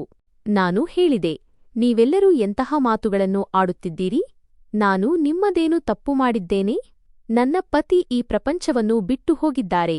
ನಾನು ವಿಧವೆಯಾಗಿದ್ದೇನೆ. ನನ್ನ ಗಾಯದ ಮೇಲೆ ಉಪ್ಪು ಏಕೆ ಸುರಿಯುತ್ತಿದ್ದೀರಿ? ನಾನು ನೆಲದ ಮೇಲೆ ಕುಳಿತು ಅವರ ಬಳಿ ದಯೆಗಾಗಿ ಬೇಡಿಕೊಂಡೆ. ಮೋನಿಕಾಳ ಪತಿ ಹೇಳಿದ, ನೀನು ನಮ್ಮ ಅಣ್ಣನನ್ನೇ ತಿಂದುಬಿಟ್ಟೆ. ಇನ್ನು ಮುಂದೆ ನಿನ್ನನ್ನು ಇಲ್ಲಿ ಸಹಿಸಲು ಸಾಧ್ಯವಿಲ್ಲ. ಅವರು ಕಠಿಣ ಪದಗಳಲ್ಲಿ ತಮ್ಮ ನಿರ್ಧಾರವನ್ನು ತಿಳಿಸಿದರು. ಅವರ ಮಾತುಗಳನ್ನು ಕೇಳಿ ನನ್ನ ಪ್ರಜ್ಞೆಯೇ ತಪ್ಪಿದಂತಾಯಿತು. ನಾನು ಇನ್ನು ಯೌವನವತಿ ಮತ್ತು ಸುಂದರಿಯಾಗಿದ್ದೆ. ನನ್ನ ಪತಿಯ ಮರಣವಾಗಿ ಕೇವಲ 5 ದಿನಗಳಾಗಿದ್ದವು ಅಷ್ಟೇ. ಆಗಲೇ ಇವರು ನನ್ನನ್ನು ತಳ್ಳಿ ಮನೆಯಿಂದ ಹೊರಹಾಕಲು ಶುರುಮಾಡಿದರು. ನನ್ನ ಕಿರಿಯ ಓರಗಿತ್ತಿ ನನ್ನ ಕೈಯನ್ನು ಬಲವಾಗಿ ಹಿಡಿದು ನನ್ನನ್ನು ಎಳೆಯುತ್ತಾ ಹೊರಗೆ ತಂದು, ಹೊರಟು ಹೋಗು ಇಲ್ಲಿಂದ ಎಂದು ಹೇಳಿದಳು. ಕಥೆಯ ಮುಂದಿನ ಭಾಗ, ಬೀದಿ ಪಾಲಾದ ಬದುಕು. ನಾನು ಅಳುತ್ತಾ ಹೇಳಿದೆ, ಅತ್ತೆಯವರೇ, ದಯವಿಟ್ಟು ಇವರನ್ನು ತಡೆಯಿರಿ. ನನ್ನನ್ನು ಹೊರಹಾಕಬೇಡಿ. ನನಗೆ ಹೋಗಲು ಯಾವುದೇ ಆಸರೆ ಇಲ್ಲ, ಯಾವುದೇ ಜಾಗವಿಲ್ಲ. ನನಗೆ ತವರು ಮನೆಯೂ ಇಲ್ಲ. ನಾನು ಎಲ್ಲಿಗೆ ಹೋಗಲಿ? ನಾನು ಅವರ ಪಾದಗಳ ಮೇಲೆ ಬಿದ್ದು ಅಂಗಲಾಚುತ್ತಾ ಬೇಡಿಕೊಂಡೆ. ಆದರೆ ಆ ಇಬ್ಬರೂ ಓರಗಿತ್ತಿಯರು ಹೇಳಿದರು, ಎಲ್ಲಿಗಾದರೂ ಹೋಗು, ಆದರೆ ನಮ್ಮ ಮನೆಯಿಂದ ಮೊದಲು ಹೊರನಡಿ ಎಂದು ಹೇಳಿ ನನ್ನನ್ನು ಮನೆಯಿಂದ ಹೊರಕ್ಕೆ ನೂಕಿದರು. ನಾನು ಅಳುತ್ತಿದ್ದೆ, ಚೀರಾಡುತ್ತಿದ್ದೆ. ಆದರೆ ಅವರ ಮನಸ್ಸಿನಲ್ಲಿ ಸ್ವಲ್ಪವೂ ದಯೆ ಬರಲಿಲ್ಲ. ಪತಿ ತೀರಿಕೊಂಡ ಕೇವಲ 5 ದಿನಗಳಲ್ಲೇ ಒಬ್ಬ ವಿಧವೆಯನ್ನು ಮನೆಯಿಂದ ಹೊರಹಾಕಲಾಯಿತು. ನಾನು ಅಳುತ್ತಾ ಹೇಳುತ್ತಿದ್ದೆ, ನಾನು ನಿಮ್ಮ ಯಾವುದೇ ವಿಷಯಗಳಲ್ಲಿ ಮಧ್ಯಪ್ರವೇಶಿಸುವುದಿಲ್ಲ. ನನ್ನನ್ನು ಮನೆಯಲ್ಲೇ ಇರಲು ಬಿಡಿ. ನಾನು ನಿಮ್ಮೆಲ್ಲಾ ಕೆಲಸಗಳನ್ನು ಮಾಡುತ್ತೇನೆ. ದಯವಿಟ್ಟು ತಲೆಯ ಮೇಲೆ ಒಂದು ಸೂರು ಕೊಡಿ. ಆಗ ನನ್ನ ಅತ್ತೆ ಹೇಳಿದರು, ಈ ಮನೆಯ ಜನರೊಂದಿಗೆ ಮತ್ತು ಈ ಮನೆಯೊಂದಿಗೆ ನಿನಗೆ ಇನ್ನು ಮುಂದೆ ಯಾವುದೇ ಸಂಬಂಧವಿಲ್ಲ. ಮೈದುನ ಮುಂದೆ ಬಂದು ಬಾಗಿಲಿನಿಂದ ನನ್ನ ಕೈಯನ್ನು ಸರಿಸಿದ ಮತ್ತು ಜೋರಾಗಿ ತಳ್ಳಿದ. ನಾನು ಬೀದಿಯ ಮಣ್ಣಿನಲ್ಲಿ ಬಿದ್ದೆ. ನನ್ನ ಮುಖದ ಮುಂದೆಯೇ ಬಾಗಿಲನ್ನು ಜೋರಾಗಿ ಮುಚ್ಚಲಾಯಿತು. ನಾನು ಬೀದಿಯ ಮಣ್ಣಿನಲ್ಲಿ ಬಿದ್ದು ಅಳುತ್ತಿದ್ದೆ. ಬಡಾವಣೆಯ ಹೆಂಗಸರು ಮತ್ತು ಗಂಡಸರು ತಮ್ಮ ತಮ್ಮ ಬಾಗಿಲಲ್ಲಿ ನಿಂತು ಈ ತಮಾಷೆಯನ್ನು ನೋಡುತ್ತಿದ್ದರು. ಒಬ್ಬ ಪಕ್ಕದ ಮನೆಯವಳು ಹೇಳುತ್ತಿದ್ದಳು, ನೋಡಿ, ಈ ಪಾಪಿಷ್ಟ ಹೆಣ್ಣಿನ ಪತಿ ಈಗಷ್ಟೇ ಸತ್ತಿದ್ದಾನೆ, ಆಗಲೇ ಹೀಗಾಯಿತು. ನಾನು ಪಕ್ಕದ ಮನೆಯ ಒಬ್ಬ ವ್ಯಕ್ತಿಯ ಬಳಿ ಹೋಗಿ ಹೇಳಿದೆ, ಅಣ್ಣ, ದಯವಿಟ್ಟು ನನ್ನ ಅತ್ತೆಗೆ ಸ್ವಲ್ಪ ತಿಳಿಸಿ ಹೇಳಿ, ಅವರು ನನಗೆ ಮನೆಯಲ್ಲಿ ಇರಲು ಜಾಗ ಕೊಡಲಿ. ಈ ಪರಿಸ್ಥಿತಿಯಲ್ಲಿ ನಾನು ಎಲ್ಲಿಗೆ ಹೋಗಲಿ? ಅವರು ದೃಷ್ಟಿ ತಪ್ಪಿಸುತ್ತಾ ಹೇಳಿದರು, ಮಗಳೇ, ನಾವು ಇನ್ನೊಬ್ಬರ ಮನೆಯ ವಿಷಯದಲ್ಲಿ ಏನು ಹೇಳಲು ಸಾಧ್ಯ? ನೀನು ನಿನ್ನ ಯಾವುದಾದರೂ ಸಂಬಂಧಿಕರ ಮನೆಗೆ ಹೋಗು, ಅಷ್ಟು ಹೇಳಿ ಅವರು ತಮ್ಮ ಮನೆಯ ಬಾಗಿಲನ್ನು ಮುಚ್ಚಿಕೊಂಡರು. ಯಾರೂ ಸಹ ನನಗೆ ಆ ಮನೆಯಲ್ಲಿ ಜಾಗ ಕೊಡಿಸಲು ಸಿದ್ಧರಿರಲಿಲ್ಲ. ಬಡಾವಣೆಯವರು ಕೇವಲ ತಮಾಷೆ ನೋಡುತ್ತಿದ್ದರು. ಒಬ್ಬ ಒಂಟಿ ಹೆಣ್ಣಿಗೆ ಆಸರೆ ನೀಡುವ ಧೈರ್ಯ ಯಾರಿಗೂ ಇರಲಿಲ್ಲ. ನಾನು ನನ್ನ ಅತ್ತೆ ಮನೆಗೆ ಖಾಲಿ ಕೈಯಿಂದ ಬಂದಿದ್ದೆ ಮತ್ತು ಇಂದು ಖಾಲಿ ಕೈಯಿಂದಲೇ ಹೊರಹಾಕಲ್ಪಟ್ಟಿದ್ದೆ. ಯಾವ ಮನೆಯಲ್ಲಿ ನಾನು ಪತಿಯ ಮುದ್ದಿನ ಪತ್ನಿಯಾಗಿ ಬದುಕಿದ್ದೆನೋ ಅದೇ ಮನೆಯಿಂದ ನನ್ನನ್ನು ತಿರಸ್ಕಾರದಿಂದ ಹೊರಹಾಕಲಾಗಿತ್ತು. ನಾನು ಅನಾಥೆ. ನನಗೆ ಹೋಗಲು ಯಾವುದೇ ತವರು ಮನೆ ಇರಲಿಲ್ಲ. ಮಾಮ ಮತ್ತು ಮಾಮಿಯ ಮನೆಯಿಂದ ಬಿಡುಗಡೆ ಹೊಂದಲು ನನ್ನನ್ನು ಅಲ್ಲಿಂದ ಕಳುಹಿಸಿದ್ದರೂ ಅಲ್ಲಿಗೆ ಮರಳಿ ಹೋಗುವ ಪ್ರಶ್ನೆಯೇ ಇರಲಿಲ್ಲ. ನಾನು ಬೀದಿ ಬೀದಿಗಳಲ್ಲಿ ಅಳುತ್ತಾ ಅಲೆಯುತ್ತಿದ್ದೆ. ಸಂಜೆಯಾಗುತ್ತಿತ್ತು ಮತ್ತು ಕತ್ತಲೆ ಆವರಿಸುತ್ತಿತ್ತು. ಸೀರೆಯ ಸೆರಗನ್ನು ತಲೆಯ ಮೇಲೆ ಹೊದ್ದುಕೊಂಡಿದ್ದೆ. ತಲೆ ಮರೆಸಿಕೊಳ್ಳಲು ನನಗೆ ಯಾವುದೇ ಆಸರೆ ಇರಲಿಲ್ಲ. ಹಸಿವು ಮತ್ತು ಬಾಯಾರಿಕೆಯಿಂದ ನನ್ನ ಹೆಜ್ಜೆಗಳು ತತ್ತರಿಸುತ್ತಿದ್ದವು. ಮಾರುಕಟ್ಟೆಯ ಹತ್ತಿರ ಹಾದು ಹೋಗುವಾಗ ಅಲ್ಲಿದ್ದ ಕೆಲವು ಪುಂಡ ಹುಡುಗರ ಕೆಟ್ಟ ದೃಷ್ಟಿ ನನ್ನ ಮೇಲೆ ಬಿತ್ತು. ಒಬ್ಬ ಹುಡುಗ ಹೇಳಿದ, ಬಾ ಬ್ಯೂಟಿಫುಲ್, ಇಷ್ಟು ರಾತ್ರಿ ಒಂಟಿಯಾಗಿ ಎಲ್ಲಿಗೆ ಹೊರಟಿದ್ದೀಯಾ? ಬಾ, ನಾವು ನಿನ್ನನ್ನು ನಿನ್ನ ಗುರಿ ಮುಟ್ಟಿಸುತ್ತೇವೆ ಎಂದು ಬಹಳ ಅಸಭ್ಯವಾಗಿ ಮಾತನಾಡಿದ. ಇನ್ನೊಬ್ಬ ಹೇಳಿದ, ನೋಡಲು ಈ ಹುಡುಗಿ ಮನೆಯವರ ಜೊತೆ ಜಗಳವಾಡಿ ಬಂದಂತೆ ಕಾಣುತ್ತಿದೆ. ಬಾ, ನಮ್ಮ ಹತ್ತಿರ ಬಾ, ನಾವು ನಿನ್ನನ್ನು ಬಹಳ ಪ್ರೀತಿಯಿಂದ ನೋಡಿಕೊಳ್ಳುತ್ತೇವೆ. ಮೂರನೆಯವನು ನಗುತ್ತಾ ನನ್ನ ಹತ್ತಿರ ಬರಲು ಪ್ರಯತ್ನಿಸಿದ. ಅವರ ಕ್ರೂರ ದೃಷ್ಟಿ ಮತ್ತು ಮಾತುಗಳನ್ನು ಕೇಳಿ ನನ್ನ ದೇಹದಲ್ಲಿ ಭಯದ ಅಲೆ ಎದ್ದಿತು. ನಾನು ಯೌವನವತಿ ಮತ್ತು ಸುಂದರಿಯಾಗಿದ್ದೆ. ಈ ಸಮಾಜದ ತೋಳಗಳಿಗೆ ನಾನು ಸುಲಭದ ಬೇಟೆಯಾಗಿದ್ದೆ. ನಾನು ನನ್ನ ವೇಗವನ್ನು ಹೆಚ್ಚಿಸಿದೆ ಮತ್ತು ಅಲ್ಲಿಂದ ಓಡಲು ಪ್ರಾರಂಭಿಸಿದೆ. ಒಬ್ಬ ಹುಡುಗ ನನ್ನ ಹಿಂದೆ ಓಡಿ ಬರುತ್ತಾ ಕಿರುಚಿದ, ಅರೆ, ಎಲ್ಲಿ ಓಡುತ್ತೀಯಾ? ನಿಲ್ಲು. ಉಸಿರು ಕಟ್ಟುತ್ತಿತ್ತು ಮತ್ತು ಪಾದಗಳಲ್ಲಿ ಗುಳ್ಳೆಗಳಾಗಿದ್ದವು. ಓಡುತ್ತಾ ಓಡುತ್ತಾ ನನಗೆ ಎದುರಿಗೆ ಒಂದು ದೊಡ್ಡ ನದಿ ಕಂಡಿತು. ಅಲ್ಲಿ ಕತ್ತಲೆಯಲ್ಲಿ ಮತ್ತು ಚಂದಿರನ ಹಗುರ ಬೆಳಕಿನಲ್ಲಿ ನೀರು ಹೊಳೆಯುತ್ತಿತ್ತು. ಈ ನದಿ ಗಂಗೆಯ ಮಾರ್ಗಕ್ಕೆ ಹೋಗುತ್ತಿತ್ತು.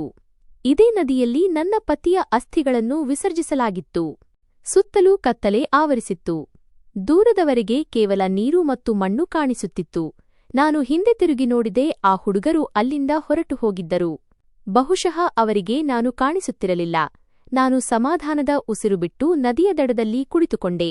ನಾನು ಇಲ್ಲಿ ಸಂಪೂರ್ಣವಾಗಿ ಒಂಟಿಯಾಗಿದ್ದೆ. ಆದರೆ ನನಗೆ ಭಯವಾಗುತ್ತಿರಲಿಲ್ಲ, ಏಕೆಂದರೆ ಹೊರಗಿನ ಪ್ರಪಂಚದ ಜೀವಂತ ಮನುಷ್ಯರಿಂದ ನನಗೆ ಹೆಚ್ಚು ಭಯವಾಗುತ್ತಿತ್ತು. ನನಗೆ ಈ ದಾರಿ ಪರಿಚಯವಿತ್ತು, ಏಕೆಂದರೆ ಕೆಲವು ದಿನಗಳ ಹಿಂದೆಯಷ್ಟೇ ನನ್ನ ಪತಿಯ ಅಸ್ಥಿಗಳನ್ನು ಇಲ್ಲಿಗೆ ತಂದು ವಿಸರ್ಜಿಸಲಾಗಿತ್ತು. ನನ್ನನ್ನು ಅತೀವವಾಗಿ ಪ್ರೀತಿಸುತ್ತಿದ್ದ ಆ ವ್ಯಕ್ತಿಯ ಅಸ್ಥಿಗಳು ಈ ನೀರಿನಲ್ಲಿವೆ. ನಾನು ನದಿಯ ದಡದಲ್ಲಿ ಕುಳಿತು ನೀರನ್ನು ನನ್ನ ಕೈಗಳಲ್ಲಿ ತುಂಬಿಕೊಂಡೆ. ನನ್ನ ಪತಿ ಇದೇ ನೀರಿನಲ್ಲಿ ಬೆರೆತಿದ್ದಾರೆ ಎಂದು ನನಗೆ ಅನಿಸುತ್ತಿತ್ತು. ನಾನು ಅಳುತ್ತಾ ಹೇಳಿದೆ, ಕಮಲ್, ನೀವು ನನ್ನನ್ನು ಒಂಟಿಯಾಗಿ ಬಿಟ್ಟು ಹೋಗಿಬಿಟ್ಟಿರಿ. ನೀವು ಯಾವಾಗಲೂ ನನ್ನ ಜೊತೆಗಿರುತ್ತೇನೆ ಎಂದು ಹೇಳಿದ್ದಿರಲ್ಲ. ನಿಮ್ಮ ನಂತರ ನನಗೆ ಯಾರೂ ಆಸರೆಯಿಲ್ಲ. ನಿಮ್ಮವರೇ ನನ್ನನ್ನು ನೂಕಿ ಹೊರಹಾಕಿದರು. ನನ್ನ ಬಿಕ್ಕಳಿಕೆ ಆ ಪ್ರದೇಶದಲ್ಲಿ ಪ್ರತಿಧ್ವನಿಸುತ್ತಿತ್ತು. ನನ್ನ ಎದೆ ಒಡೆದು ಹೋಗುತ್ತದೆ ಎನ್ನುವಷ್ಟು ನೋವಾಗುತ್ತಿತ್ತು. ನಿಮ್ಮ ಊರ್ವಶಿ ತಪ್ಪಿ ಅಲೆಯುತ್ತಿದ್ದಾಳೆ ಎನ್ನುವ ಸುದ್ದಿ ನಿಮಗಿಲ್ಲವೇ? ಜನರು ನನ್ನನ್ನು ಹರಿದು ತಿನ್ನಲು ಸಿದ್ಧರಾಗಿ ನಿಂತಿದ್ದಾರೆ. ದಯವಿಟ್ಟು ನನ್ನನ್ನು ನಿಮ್ಮ ಬಳಿಯೇ ಕರೆಸಿಕೊಳ್ಳಿ. ಕಥೆಯ ಮುಂದಿನ ಭಾಗ, ಗಂಗಾತೀರದ ನಿಗೂಢ ಆಸರೆ. ಈ ಕ್ರೂರ ಜಗತ್ತಿನಲ್ಲಿ ನನಗೆ ಬದುಕಲು ಸಾಧ್ಯವಿಲ್ಲ. ಗಾಳಿ ಬೀಸುತ್ತಿತ್ತು ಮತ್ತು ನೀರು ಕೂಡ ಸ್ವಲ್ಪಮಟ್ಟಿಗೆ ಅಲೆಯುತ್ತಿತ್ತು. ಆದರೆ ಅಲ್ಲಿ ನನಗೆ ಸ್ವಲ್ಪವೂ ಭಯ ಅನಿಸುತ್ತಿರಲಿಲ್ಲ, ಏಕೆಂದರೆ ನನ್ನ ಏಕೈಕ ಆಸರೆ ಇದೇ ನೀರಿನಲ್ಲಿ ನೆಲೆಸಿದೆ. ಇಲ್ಲಿ ನನಗೆ ನನ್ನ ಪತಿ ನನ್ನ ಜೊತೆಗಿದ್ದಾರೆ ಎನ್ನುವ ಅನುಭವವಾಗುತ್ತಿತ್ತು. ನಾನು ಬಹಳ ಹೊತ್ತಿನವರೆಗೆ ಅಲ್ಲಿ ಕುಳಿತು ಅಳುತ್ತಿದ್ದೆ ಮತ್ತು ಯಾವಾಗ ನಿದ್ರೆಯ ಮಂಪರಿಗೆ ಜಾರಿದೆ ಎಂಬುದು ನನಗೆ ತಿಳಿಯಲಿಲ್ಲ. ಮುಂಜಾನೆಯ ಮಂದ ಬೆಳಕು ನನ್ನ ಕಣ್ಣರೆಪ್ಪೆಗಳ ಮೇಲೆ ಬಡಿದಾಗ ನಾನು ಬೇಗನೆ ಕಣ್ಣು ತೆರೆದೆ. ರಾತ್ರಿಯ ಚಳಿಯು ನನ್ನ ಇಡೀ ದೇಹವನ್ನು ಮರಗಟ್ಟುವಂತೆ ಮಾಡಿತ್ತು. ನಾನು ತಣ್ಣನೆಯ ಮೆಟ್ಟಿಲುಗಳ ಮೇಲೆ ಬಿದ್ದಿದ್ದೆ. ನನ್ನ ದೃಷ್ಟಿ ಎದುರಿಗೆ ಹೋದಾಗ ಅಲ್ಲಿ ಬರೀ ನೀರು ಮಾತ್ರ ಕಾಣಿಸುತ್ತಿತ್ತು. ನಾನು ಅಂದೆ, ನಿನ್ನ ಬಳಿ ನನಗೆ ಎಷ್ಟು ನೆಮ್ಮದಿಯ ನಿದ್ರೆ ಬಂದಿದೆ. ನೀನು ಇಡೀ ರಾತ್ರಿ ನನಗೆ ಕಾವಲು ಕಾಯುತ್ತಿದ್ದೀಯಾ ಎಂದು ನನಗೆ ಅನಿಸುತ್ತಿದೆ. ಹಲವು ದಿನಗಳಿಂದ ನಾನು ಏನನ್ನೂ ತಿಂದಿರದ ಕಾರಣ ನನ್ನ ಹೊಟ್ಟೆಯಲ್ಲಿ ತೀವ್ರವಾದ ನೋವು ಕಾಣಿಸಿಕೊಂಡಿತು. ನಾನು ತಲೆ ಎತ್ತಿ ನೋಡಿದಾಗ ನನ್ನ ಬೆನ್ನಿನ ಹಿಂದೆ ಕೆಲವು ವಸ್ತುಗಳು ಇರುವುದು ಕಂಡಿತು. ಅಲ್ಲಿ ಒಂದು ಸ್ವಚ್ಛವಾದ ಬಟ್ಟೆಯಲ್ಲಿ ಸುತ್ತಿದ ರೊಟ್ಟಿ, ಪಲ್ಯ ಮತ್ತು ನೀರಿನ ಬಾಟಲಿ ಇಡಲಾಗಿತ್ತು. ಈ ನಿರ್ಜನ ಪ್ರದೇಶದಲ್ಲಿ ದೂರದವರೆಗೆ ಯಾರೂ ಕಾಣಿಸುತ್ತಿರಲಿಲ್ಲ. ಹಾಗಿದ್ದ ಮೇಲೆ ಇದೆಲ್ಲವನ್ನೂ ಇಲ್ಲಿ ಯಾರು ಇಟ್ಟು ಹೋದರು ಎಂದು ನಾನು ಬೆರಗಾದೆ. ನಾನು ಸುತ್ತಲೂ ದೃಷ್ಟಿ ಹರಿಸಿದೆ, ಆದರೆ ಅಲ್ಲಿ ಯಾರೂ ಇರಲಿಲ್ಲ. ಹಸಿವು ನನ್ನ ಪ್ರಜ್ಞೆಯನ್ನು ತಪ್ಪಿಸುತ್ತಿತ್ತು. ದುಃಖ ಎಷ್ಟೇ ಇದ್ದರೂ ದೇಹವನ್ನು ಬದುಕಿಸಲು ಆಹಾರದ ಅವಶ್ಯಕತೆ ಇರುತ್ತದೆ. ನಾನು ನಡುಗುವ ಕೈಗಳಿಂದ ಆ ಬಟ್ಟೆಯನ್ನು ಬಿಚ್ಚಿದೆ. ಪಲ್ಯದ ಸುಗಂಧವು ನನ್ನ ಹಸಿವನ್ನು ಇನ್ನಷ್ಟು ಹೆಚ್ಚಿಸಿತು. ಬಹುಶಃ ಭಗವಂತನು ಯಾರೋ ಒಬ್ಬ ಮನುಷ್ಯನ ಹೃದಯದಲ್ಲಿ ಕರುಣೆ ಮೂಡಿಸಿರಬಹುದು ಮತ್ತು ಅವರು ಈ ಆಹಾರವನ್ನು ಇಲ್ಲಿ ಬಿಟ್ಟು ಹೋಗಿರಬಹುದು. ನಾನು ಆಕಾಶದ ಕಡೆಗೆ ನೋಡಿ ಭಗವಂತನಿಗೆ ಕೃತಜ್ಞತೆ ಸಲ್ಲಿಸಿದೆ. ರೊಟ್ಟಿಯ ಮೊದಲ ತುತ್ತನ್ನು ಮುರಿದು ತಿನ್ನುವಾಗ ನನ್ನ ಕಣ್ಣೀರು ರೊಟ್ಟಿಯ ಮೇಲೆ ಬೀಳುತ್ತಿತ್ತು. ನನ್ನ ಪತಿಯ ಮನೆಯಲ್ಲಿ ನನಗೆ ಒಂದು ತುತ್ತು ಅನ್ನವೂ ಸಿಗಲಿಲ್ಲ, ಆದರೆ ಈ ಜಾಗದಲ್ಲಿ ನನಗೆ ಆಹಾರ ಸಿಗುತ್ತಿದೆ. ನಾನು ನೀರಿನ ಕಡೆಗೆ ನೋಡುತ್ತಾ ಹೇಳಿದೆ, ನೋಡು ಕಮಲ್, ನೀನು ಹೋದ ನಂತರ ನಿನ್ನ ಮನೆಯವರು ನನಗೆ ಒಂದು ಹನಿ ನೀರನ್ನೂ ಕೊಡಲಿಲ್ಲ. ಆದರೆ ಇಲ್ಲಿ ಯಾರೋ ಅಪರಿಚಿತರು ನನ್ನ ಹಸಿವು ನೀಗಿಸಿದರು. ನಾನು ದುಃಖ ತುಂಬಿದ ಮಾತುಗಳಲ್ಲಿ ನನ್ನ ಪತಿಯ ಬಳಿ ದೂರು ನೀಡಿದೆ. ಆಹಾರ ಸೇವಿಸಿದ ನಂತರ ನನ್ನ ದೇಹಕ್ಕೆ ಸ್ವಲ್ಪ ಶಕ್ತಿ ಬಂದಂತಾಯಿತು. ಹಗಲಿನ ಬೆಳಕು ಹರಡಿತ್ತು. ನಾನು ನದಿಯಿಂದ ನೀರು ತಂದು ಮುಖ ತೊಳೆದುಕೊಂಡೆ ಮತ್ತು ಅಲ್ಲಿಯೇ ನದಿಯ ದಡದಲ್ಲಿ ಕುಳಿತುಕೊಂಡೆ. ಸುತ್ತಮುತ್ತಲಿನ ವಾತಾವರಣ ಬಹಳ ವಿಚಿತ್ರವಾಗಿತ್ತು. ಅನೇಕ ಜನರು ಬರುತ್ತಿದ್ದರು ಮತ್ತು ತಮ್ಮವರ ಅಸ್ಥಿಗಳನ್ನು ವಿಸರ್ಜಿಸಿ ಪೂಜೆ ಮಾಡಿ ಅಲ್ಲಿಂದ ಹಿಂತಿರುಗುತ್ತಿದ್ದರು. ನಾನು ಸತತವಾಗಿ ಅಲ್ಲೇ ಇರುವುದನ್ನು ನೋಡಿ ಒಬ್ಬ ವ್ಯಕ್ತಿ ಅಲ್ಲಿಗೆ ಬಂದ ಮತ್ತು ಹೇಳಿದ, ತಂಗಿ, ನೀನು ಇಲ್ಲಿ ಏನು ಮಾಡುತ್ತಿದ್ದೀಯಾ? ನಿನ್ನ ಮನೆಗೆ ಹೋಗು. ಈ ಜಾಗ ನಿನಗೆ ಉಳಿಯಲು ಯೋಗ್ಯವಲ್ಲ. ನಾನು ಹೇಳಿದೆ, ನನಗೆ ಯಾರೂ ಇಲ್ಲ. ನನ್ನದಾಗಿದ್ದ ಎಲ್ಲವೂ ಅಸ್ಥಿಗಳ ರೂಪದಲ್ಲಿ ಈ ನೀರಿನಲ್ಲಿ ಹರಿಯುತ್ತಿದೆ. ಆತ ಹೇಳಿದ, ನೋಡು, ಇದು ನದಿ. ಇಲ್ಲಿ ರಾತ್ರಿಯ ಸಮಯದಲ್ಲಿ ವಾತಾವರಣ ಚೆನ್ನಾಗಿರುವುದಿಲ್ಲ. ಹೋಗು, ನಿನ್ನ ಯಾವುದಾದರೂ ಸಂಬಂಧಿಕರ ಬಳಿ ಹೋಗು ಎಂದು ನನಗೆ ತಿಳಿ ಹೇಳಲು ತುಂಬಾ ಪ್ರಯತ್ನಿಸಿದ. ನಾನು ಅಂದೆ, ಇಲ್ಲ, ನನಗೆ ಯಾವುದೇ ಸಂಬಂಧಿಕರಿಲ್ಲ ಮತ್ತು ಇದ್ದವರು ನನ್ನನ್ನು ಮನೆಯಿಂದ ಹೊರಹಾಕಿದ್ದಾರೆ. ನಾನು ಇಲ್ಲಿಂದ ಎಲ್ಲಿಗೂ ಹೋಗುವುದಿಲ್ಲ.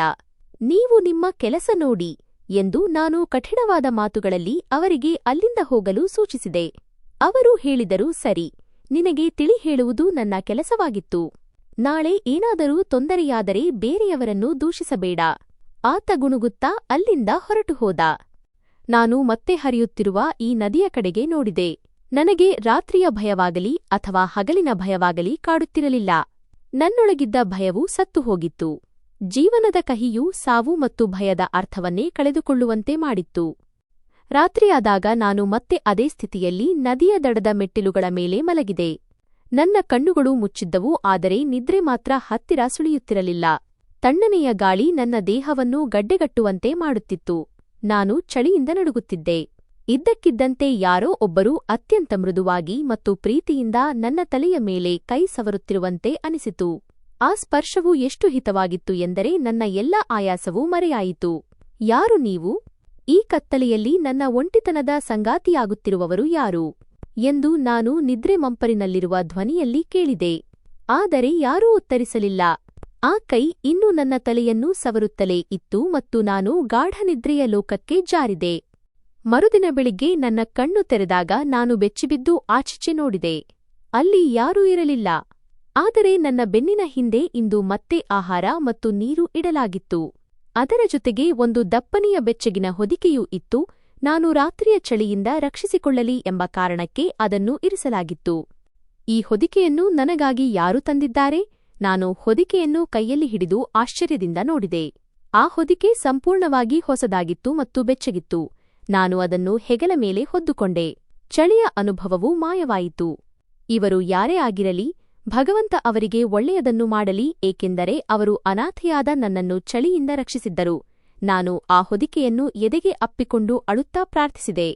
ಇದು ಈಗ ಪ್ರತಿದಿನದ ಕಾಯಕವಾಗಿಬಿಟ್ಟಿತು. ನಾನು ಇಡೀ ದಿನವನ್ನು ನದಿಯ ದಡದಲ್ಲೇ ಕಳೆಯುತ್ತಿದ್ದೆ ಮತ್ತು ಸುತ್ತಮುತ್ತ ಅಲೆದಾಡುತ್ತಿದ್ದೆ.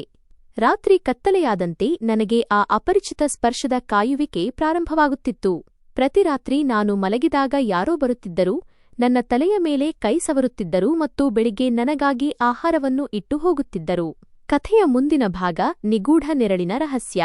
ಇದೆಲ್ಲವೂ ಹೇಗೆ ಸಾಧ್ಯವಾಗುತ್ತಿದೆ ಎಂಬುದು ನನಗೆ ತಿಳಿಯುತ್ತಿರಲಿಲ್ಲ. ನಾನು ಒಂದು ದಿನ ನಿರ್ಧರಿಸಿದೆ, ಏನೆಂದರೆ ನಾನು ಮಲಗಿದಂತೆ ನಾಟಕ ಮಾಡುತ್ತೇನೆ ಮತ್ತು ಅದು ಯಾರು ಎಂದು ನೋಡುತ್ತೇನೆ.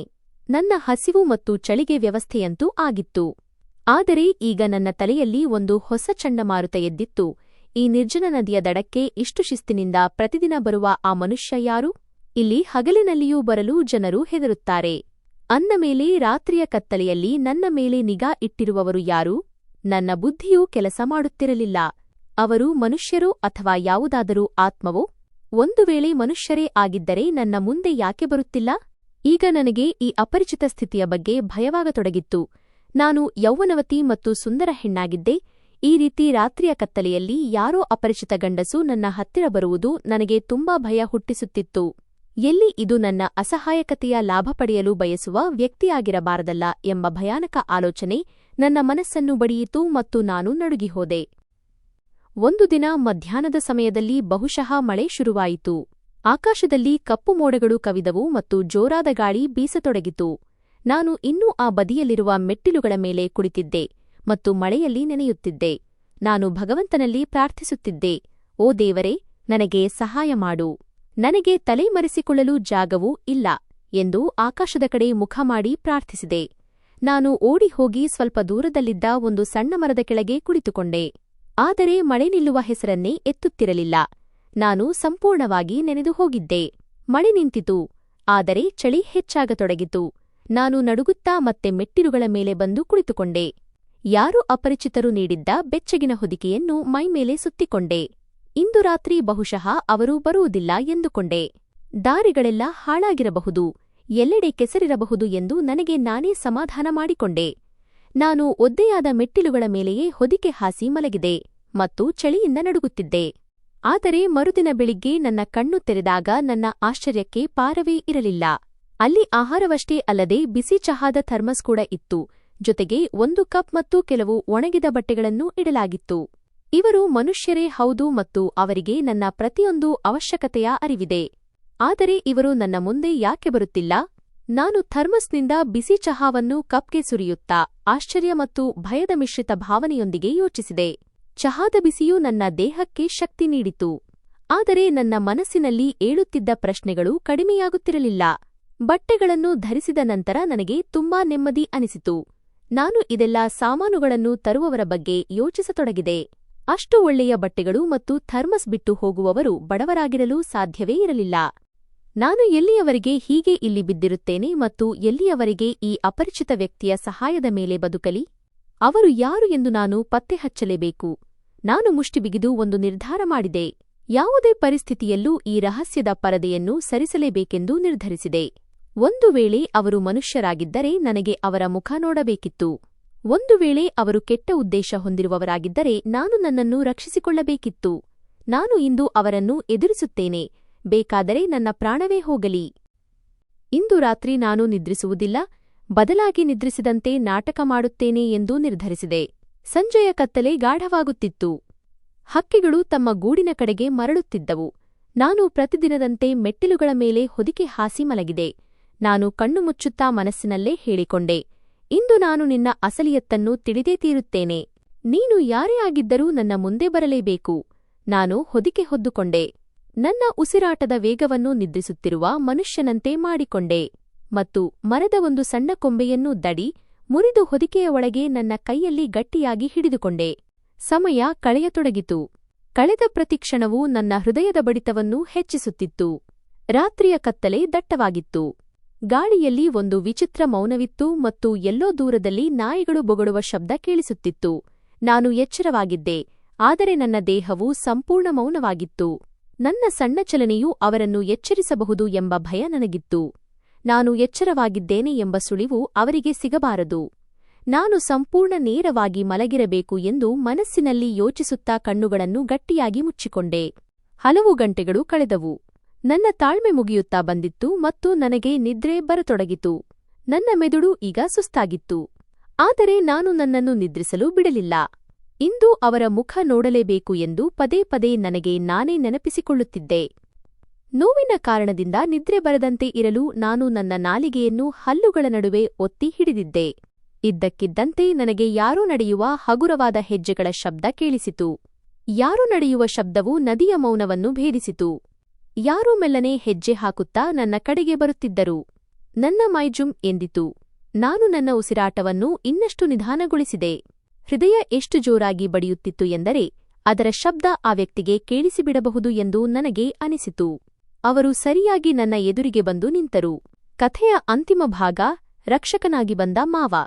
ನನ್ನ ಹತ್ತಿರ ಯಾರೋ ನಿಂತಿರುವ ಅನುಭವ ಸ್ಪಷ್ಟವಾಗಿ ಆಗುತ್ತಿತ್ತು. ಆತನ ಹೆಜ್ಜೆಗಳ ಸದ್ದು ಮತ್ತು ಬಟ್ಟೆಗಳ ಸದ್ದು ನನ್ನ ಕಿವಿಗಳಲ್ಲಿ ಪ್ರತಿಧ್ವನಿಸುತ್ತಿತ್ತು. ನನ್ನ ಕೈಗಳಲ್ಲಿ ಬೆವರು ಸುರಿಯುತ್ತಿತ್ತು ಮತ್ತು ನಾನು ದಡಿಯನ್ನು ಮರದ ಕೊಂಬೆ ಗಟ್ಟಿಯಾಗಿ ಹಿಡಿದುಕೊಂಡಿದ್ದೆ. ನಾನು ಮನಸ್ಸಿನಲ್ಲಿ ಅಂದುಕೊಂಡೆ, ಇಂದು ನೀನು ತಪ್ಪಿಸಿಕೊಂಡು ಹೋಗಲು ಸಾಧ್ಯವಿಲ್ಲ. ನಿನಗೆ ಓಡಿ ಹೋಗಲು ನಾನು ಅವಕಾಶ ನೀಡುವುದಿಲ್ಲ. ಅವನು ಬಾಗಿದ ಮತ್ತು ನನ್ನ ಪಕ್ಕದಲ್ಲಿ ಕೆಲವು ವಸ್ತುಗಳನ್ನು ಇಟ್ಟನು. ಖಂಡಿತ ಅದು ಇಂದಿನ ಆಹಾರ ಮತ್ತು ನೀರಾಗಿತ್ತು. ಇದರ ನಂತರ ಒಂದು ವಿಚಿತ್ರವಾದ ಮೌನ ಆವರಿಸಿತು. ಅವನು ಮರಳಿ ಹೋದನೆಂದು ನಾನು ಭಾವಿಸಿದೆ. ಆದರೆ ನಾನು ತಪ್ಪು ಮಾಡಿದ್ದೆ. ಅವನು ಅಲ್ಲೇ ನಿಂತಿದ್ದ. ಅವನು ತನ್ನ ಕೈಯನ್ನು ಮುಂದೆ ಚಾಚಿದ ಮತ್ತು ನನ್ನ ತಲೆಯ ಮೇಲಿಟ್ಟನು. ಆ ಕೈ ಯಾವಾಗಲೂ ಇದ್ದಂತೆ ಬೆಚ್ಚಗೆ ಮತ್ತು ಪ್ರೀತಿಯಿಂದ ಕೂಡಿತ್ತು. ಅವನು ನನ್ನ ತಲೆ ಸವರಲು ಮುಂದಾದ ತಕ್ಷಣ ನಾನು ಪೂರಾ ಶಕ್ತಿಯಿಂದ ಮಗ್ಗುಲು ಬದಲಿಸಿ ತಿರುಗಿ ನೋಡಿದೆ. ನನ್ನ ಕಣ್ಣುಗಳು ಅಚ್ಚರಿಯಿಂದ ಅರಳಿದವು ಮತ್ತು ಪ್ರಾಣವೇ ಹೋದಂತಾಯಿತು.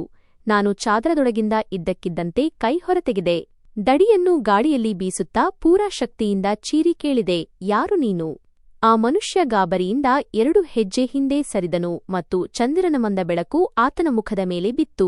ನನ್ನ ಕೈಯಿಂದ ದಡಿ ಕೆಳಗೆ ಬಿದ್ದಿತು ಮತ್ತು ನನ್ನ ಹೆಜ್ಜೆಗಳು ತತ್ತರಿಸಿದವು, ಏಕೆಂದರೆ ನನ್ನ ಎದುರು ನಿಂತಿದ್ದ ಮನುಷ್ಯ ಬೇರೆ ಯಾರೂ ಅಲ್ಲ, ನನ್ನ ಮೃತಪತಿ ಕಮಲ್ನ ಹಡೆದಪ್ಪ, ಜನ್ಮ ನೀಡಿದ ತಂದೆ. ನಾನು ಅಂದೆ, ನೀವು ಇಲ್ಲಿ ಈ ಸಮಯದಲ್ಲಿ? ನಾನು ಆಘಾತದಿಂದ ಕೇವಲ ಇಷ್ಟನ್ನೇ ಹೇಳಲು ಸಾಧ್ಯವಾಯಿತು ಮತ್ತು ನೆಲದ ಮೇಲೆ ಕುಸಿದುಬಿದ್ದೆ. ನನ್ನ ಅತ್ತೆ 2 ಮದುವೆಯಾಗಿದ್ದರು. ಮೊದಲ ಪತಿಯಿಂದ ಹುಟ್ಟಿದ ಮಗ ನನ್ನ ಪತಿ ಕಮಲ್. ಆತನಿಂದ ವಿಚ್ಛೇದನ ಪಡೆದು ನನ್ನ ಅತ್ತೆ 2ನೇ ಮದುವೆಯಾಗಿದ್ದರು, ಏಕೆಂದರೆ 2ನೇ ಪತಿ ಮೊದಲನೆಯವನಿಗಿಂತ ಹೆಚ್ಚು ಶ್ರೀಮಂತನಾಗಿದ್ದ. ನನ್ನ ಅತ್ತೆ ತನ್ನ ಮೊದಲ ಮಗ ಕಮಲ್ನನ್ನು ತನ್ನ ಜೊತೆಯಲ್ಲೇ ಕರೆದುಕೊಂಡು ಬಂದಿದ್ದಳು ಮತ್ತು ಆಕೆಯ ಉಳಿದ ಮಕ್ಕಳು 2ನೇ ಪತಿಯಿಂದ ಹುಟ್ಟಿದವರು.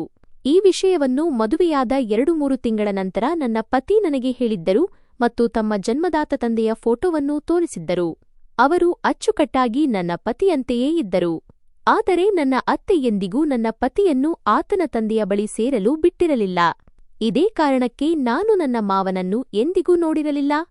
ನನ್ನ ಅತ್ತೆಯ 2ನೇ ಪತಿ ಈಗ ಈ ಲೋಕದಲ್ಲಿ ಇರಲಿಲ್ಲ. ಆದರೆ ಮೊದಲ ಪತಿಯನ್ನು ನನ್ನ ಎದುರು ನೋಡಿ ನಾನು ದಕ್ಕಕ್ಕನೆ ಬೆಚ್ಚಿಬಿದ್ದಿದ್ದೆ ಮತ್ತು ತಕ್ಷಣ ಎದ್ದು ನಿಂತಿದ್ದೆ. ನಾನು ನನ್ನ ಕಣ್ಣೀರು ಒರೆಸಿಕೊಳ್ಳುತ್ತಾ ಕೇಳಿದೆ, ನೀವು ಇಲ್ಲಿ ಏನು ಮಾಡುತ್ತಿದ್ದೀರಿ? ಅವರು ಬಹಳ ಮೃದುವಾಗಿ ಮುಂದೆ ಬಂದು ನನ್ನ ತಲೆಯ ಮೇಲೆ ಕೈಯಿಟ್ಟರು ಮತ್ತು ನನ್ನ ಕಣ್ಣುಗಳನ್ನು ನೋಡುತ್ತಾ ಹೇಳಿದರು, ಮಗಳೇ, ನಾನು ನಿನ್ನ ತಂದೆಯೇ ಹೌದು, ನಿನ್ನ ಪತಿಯ ತಂದೆಯಾಗಿರುವಂತೆಯೇ ನಿನಗೂ ತಂದೆ. ಅವರ ಧ್ವನಿಯಲ್ಲಿ ಒಂದು ವಿಚಿತ್ರವಾದ ನೋವು ಮತ್ತು ಅನ್ಯೋನ್ಯತೆ ಇತ್ತು. ನಾನು ಗೊಂದಲದ ಮಾತುಗಳಲ್ಲಿ ಕೇಳಿದೆ, ಆದರೆ ನನಗೆ ಹೇಳಿದ್ದು ಏನೆಂದರೆ, ನಿಮ್ಮ ಮತ್ತು ನನ್ನ ಪತಿಯ ನಡುವೆ ಯಾವುದೇ ಸಂಬಂಧವಿಲ್ಲ ಎಂದು. ಅವರು ನದಿಯ ಕಡೆಗೆ ನೋಡುತ್ತಾ ಹೇಳಿದರು, ಮಗಳೇ, ನನ್ನ ಮಗ ಈ ಲೋಕದಲ್ಲಿ ಇಲ್ಲ ಎಂದು ತಿಳಿದಾಗ ನಾನು ಅವನನ್ನು ಹುಡುಕುತ್ತಾ ಇಲ್ಲಿಗೆ ಬಂದಿದ್ದೆ. ನನ್ನ ಮಗನ ಅಸ್ಥಿಗಳನ್ನು ಇದೇ ನದಿಯಲ್ಲಿ ವಿಸರ್ಜಿಸಲಾಗಿದೆ ಎಂದು ನನಗೆ ತಿಳಿದಿತ್ತು. ಆದ್ದರಿಂದ ನಾನು ನನ್ನ ಮಗನನ್ನು ನೆನಪಿಸಿಕೊಳ್ಳಲು ಪ್ರತಿದಿನ ಇಲ್ಲಿಗೆ ಬರುತ್ತಿದ್ದೆ. ಆದರೆ ಒಂದು ದಿನ ನಿನ್ನನ್ನು ಇಲ್ಲಿ ನೋಡಿ ನನ್ನ ಎದೆ ಒಡೆದಂತಾಯಿತು. ಅವರ ಕಣ್ಣುಗಳಲ್ಲಿ ಕಣ್ಣೀರಿತ್ತು. ಅಷ್ಟು ಹೇಳಿ ಅವರು ಮೌನವಾದರು. ನಾನು ಅವರ ಹತ್ತಿರ ಕುಳಿತು ಕೇಳಿದೆ, ಹಾಗಾದರೆ ಪ್ರತಿದಿನ ಇಲ್ಲಿ ಆಹಾರ ಮತ್ತು ನೀರನ್ನು ನೀವೇ ತರುತ್ತಿದ್ದೀರಾ? ಅವರು ಹೇಳಿದರು, ಹೌದು ಮಗಳೇ, ನನ್ನ ಮಗ ನಿನ್ನನ್ನು ತುಂಬಾ ಪ್ರೀತಿಸುತ್ತಿದ್ದ. ಅವನು ಗುಟ್ಟಾಗಿ ತನ್ನ ತಾಯಿಯಿಂದ ಮರೆಮಾಚಿ ನನ್ನನ್ನು ಭೇಟಿಯಾಗಲು ಬರುತ್ತಿದ್ದ. ಅವರು ದೀರ್ಘವಾದ ನಿಟ್ಟುಸಿರು ಬಿಟ್ಟರು ಮತ್ತು ಹಳೆಯ ನೆನಪುಗಳಲ್ಲಿ ಕಳೆದು ಹೋದರು. ಅವರು ಹೇಳಿದರು, ನನ್ನ ಮಗ ನನಗೆ ನಿನ್ನ ಬಗ್ಗೆ ಹೇಳಿದ್ದ, ನೀನು ಎಷ್ಟು ಮುಗ್ಧೆ ಮತ್ತು ಸಂಸ್ಕಾರವಂತೆ ಎಂದು. ಅವರು ಮತ್ತೆ ನನ್ನ ತಲೆ ಸವರುತ್ತಾ ಹೇಳಿದರು, ನಾನು ನಿನ್ನನ್ನು ಇಲ್ಲಿ ನೋಡಿದಾಗಲೇ ಅರ್ಥಮಾಡಿಕೊಂಡಿದ್ದೆ, ಖಂಡಿತ ನಿನ್ನ ಅತ್ತೆ ನಿನ್ನನ್ನು ಮನೆಯಿಂದ ಹೊರಹಾಕಿದ್ದಾಳೆ ಎಂದು. ಅವರ ಮಾತುಗಳಲ್ಲಿ ದುಃಖ ಮತ್ತು ವಿಷಾದವಿತ್ತು. ಅವರು ಮುಂದುವರಿದು ಹೇಳಿದರು, ನನ್ನ ಪತ್ನಿ ಶಾಂತಿ ಬಹಳ ಕೆಟ್ಟ ನಡವಳಿಕೆಯ ಹೆಣ್ಣು. ನಾನು ಅವಳನ್ನು ಚೆನ್ನಾಗಿ ಬಲ್ಲೆ. ಅವಳ ಹೃದಯದಲ್ಲಿ ಯಾರಿಗೂ ಕರುಣೆಯಿಲ್ಲ. ನಾನು ಅಳುತ್ತಾ ಹೇಳಿದೆ, ನೀವು ಹೇಳುತ್ತಿರುವುದು ಸಂಪೂರ್ಣ ನಿಜ. ಅವರು ನನ್ನನ್ನು ಅಪಶಕುನ ಎಂದು ಕರೆದು ತಳ್ಳಿ ಮನೆಯಿಂದ ಹೊರಹಾಕಿದರು. ಇಲ್ಲಿಗೆ ಬರುವುದನ್ನು ಬಿಟ್ಟು ನನಗೆ ಬೇರೆ ದಾರಿಯೇ ಇರಲಿಲ್ಲ. ಅವರು ಹೇಳಿದರು, ನೀನು ನನ್ನ ಮಗಳು, ನನ್ನ ಮಗನ ಪತ್ನಿ. ನಾನು ನಿನ್ನನ್ನು ನನ್ನ ಸ್ವಂತ ಮಗಳಂತೆಯೇ ನೋಡಿಕೊಳ್ಳುತ್ತೇನೆ. ಅವರು ನನ್ನ ಕಣ್ಣೀರು ಒರೆಸುತ್ತಾ ಗಟ್ಟಿಯಾದ ಧ್ವನಿಯಲ್ಲಿ ಹೇಳಿದರು, ನನ್ನ ಉಳಿದ ಮಕ್ಕಳು ಕೂಡ ನನ್ನ ಮನೆಯಲ್ಲಿದ್ದಾರೆ. ಅವರು ನಿನ್ನ ಅಣ್ಣ ತಂಗಿಯರಿದ್ದಂತೆ. ಅವರು ನನಗೆ ಸಾಂತ್ವನ ನೀಡಿದರು ಮತ್ತು ಎದ್ದು ನಿಲ್ಲುವಂತೆ ಸೂಚಿಸಿದರು. ಅವರು ಎದ್ದು ನಿಂತು ನನ್ನ ಕೈ ಹಿಡಿದುಕೊಂಡು ಹೇಳಿದರು, ನೀನು ಕೂಡ ನನ್ನ ಮಗಳು. ಏಳು, ನನ್ನ ಜೊತೆ ನನ್ನ ಮನೆಗೆ ನಡಿ. ನಾನು ಆಶ್ಚರ್ಯದಿಂದ ನನ್ನ ಮಾವನನ್ನು ನೋಡುತ್ತಿದ್ದೆ. ಒಂದು ಅತ್ತೆ ಮನೆಯಿಂದ ನನ್ನನ್ನು ಹೊರಹಾಕಲಾಗಿತ್ತು ಮತ್ತು ಈಗ ಮತ್ತೊಂದು ಕಡೆಯಿಂದ ಮಾವ ನನ್ನನ್ನು ತನ್ನ ಮನೆಗೆ ಕರೆದುಕೊಂಡು ಹೋಗುತ್ತಿದ್ದರು. ನಾನು ಅವರ ಕೈ ಹಿಡಿದುಕೊಂಡೆ ಮತ್ತು ಆ ನದಿಯನ್ನು ಕೊನೆಯ ಬಾರಿ ನೋಡಿದೆ. ಮನಸ್ಸಿನಲ್ಲೇ ನನ್ನ ಪತಿಗೆ ಹೇಳಿದೆ, ಈಗ ನೀನು ಇಲ್ಲಿ ನೆಮ್ಮದಿಯಿಂದ ಇರು. ನಂತರ ನಾನು ನನ್ನ ಮಾವನ ಜೊತೆ ನಡೆಯಲು ಪ್ರಾರಂಭಿಸಿದೆ. ಸ್ವಲ್ಪ ದೂರ ನಡೆದ ನಂತರ ಅವರ ಕಾರು ನಿಂತಿತ್ತು. ನಾನು ಮೌನವಾಗಿ ಕಾರಿನಲ್ಲಿ ಕುಳಿತುಕೊಂಡೆ. ಅವರು ನನಗಾಗಿ ಸಾಮಾನುಗಳನ್ನು ಮತ್ತು ಆಹಾರವನ್ನು ಇಟ್ಟು ಹೋಗುತ್ತಿದ್ದ ವಿಷಯವನ್ನು ವಿವರಿಸಿದರು. ಅವರು ಅಲ್ಲಿಗೆ ಬರುತ್ತಲೇ ಇರುತ್ತಿದ್ದರು. ಅವರು ನಾನು ಅಳುತ್ತಿರುವುದನ್ನು ನೋಡಿದಾಗ ಆಗಲೇ ನನಗೆ ಸಹಾಯ ಮಾಡಬೇಕೆಂದು ನಿರ್ಧರಿಸಿದ್ದರು. ದಾರಿಯುದ್ದಕ್ಕೂ ಅವರು ನನಗೆ ನನ್ನ ಪತಿ ಕಮಲ್ನ ಬಾಲ್ಯದ ಕಥೆಗಳನ್ನು ಹೇಳುತ್ತಿದ್ದರು. ಕಮಲ್ ಅಪ್ಪಟ ನನ್ನಂತೆಯೇ ಹಠಮಾರಿ ಆಗಿದ್ದನಂತೆ, ಆದರೆ ಆತನ ಹೃದಯ ಮಾತ್ರ ತುಂಬಾ ಮೃದುವಾಗಿತ್ತು ಎಂದು ಹೇಳುತ್ತಾ ಸಾಗಿದರು. ಕಥೆಯ ಅಂತಿಮ ಭಾಗ, ಸೇಡಿಗಿಂತ ದೊಡ್ಡದು ಕ್ಷಮೆ.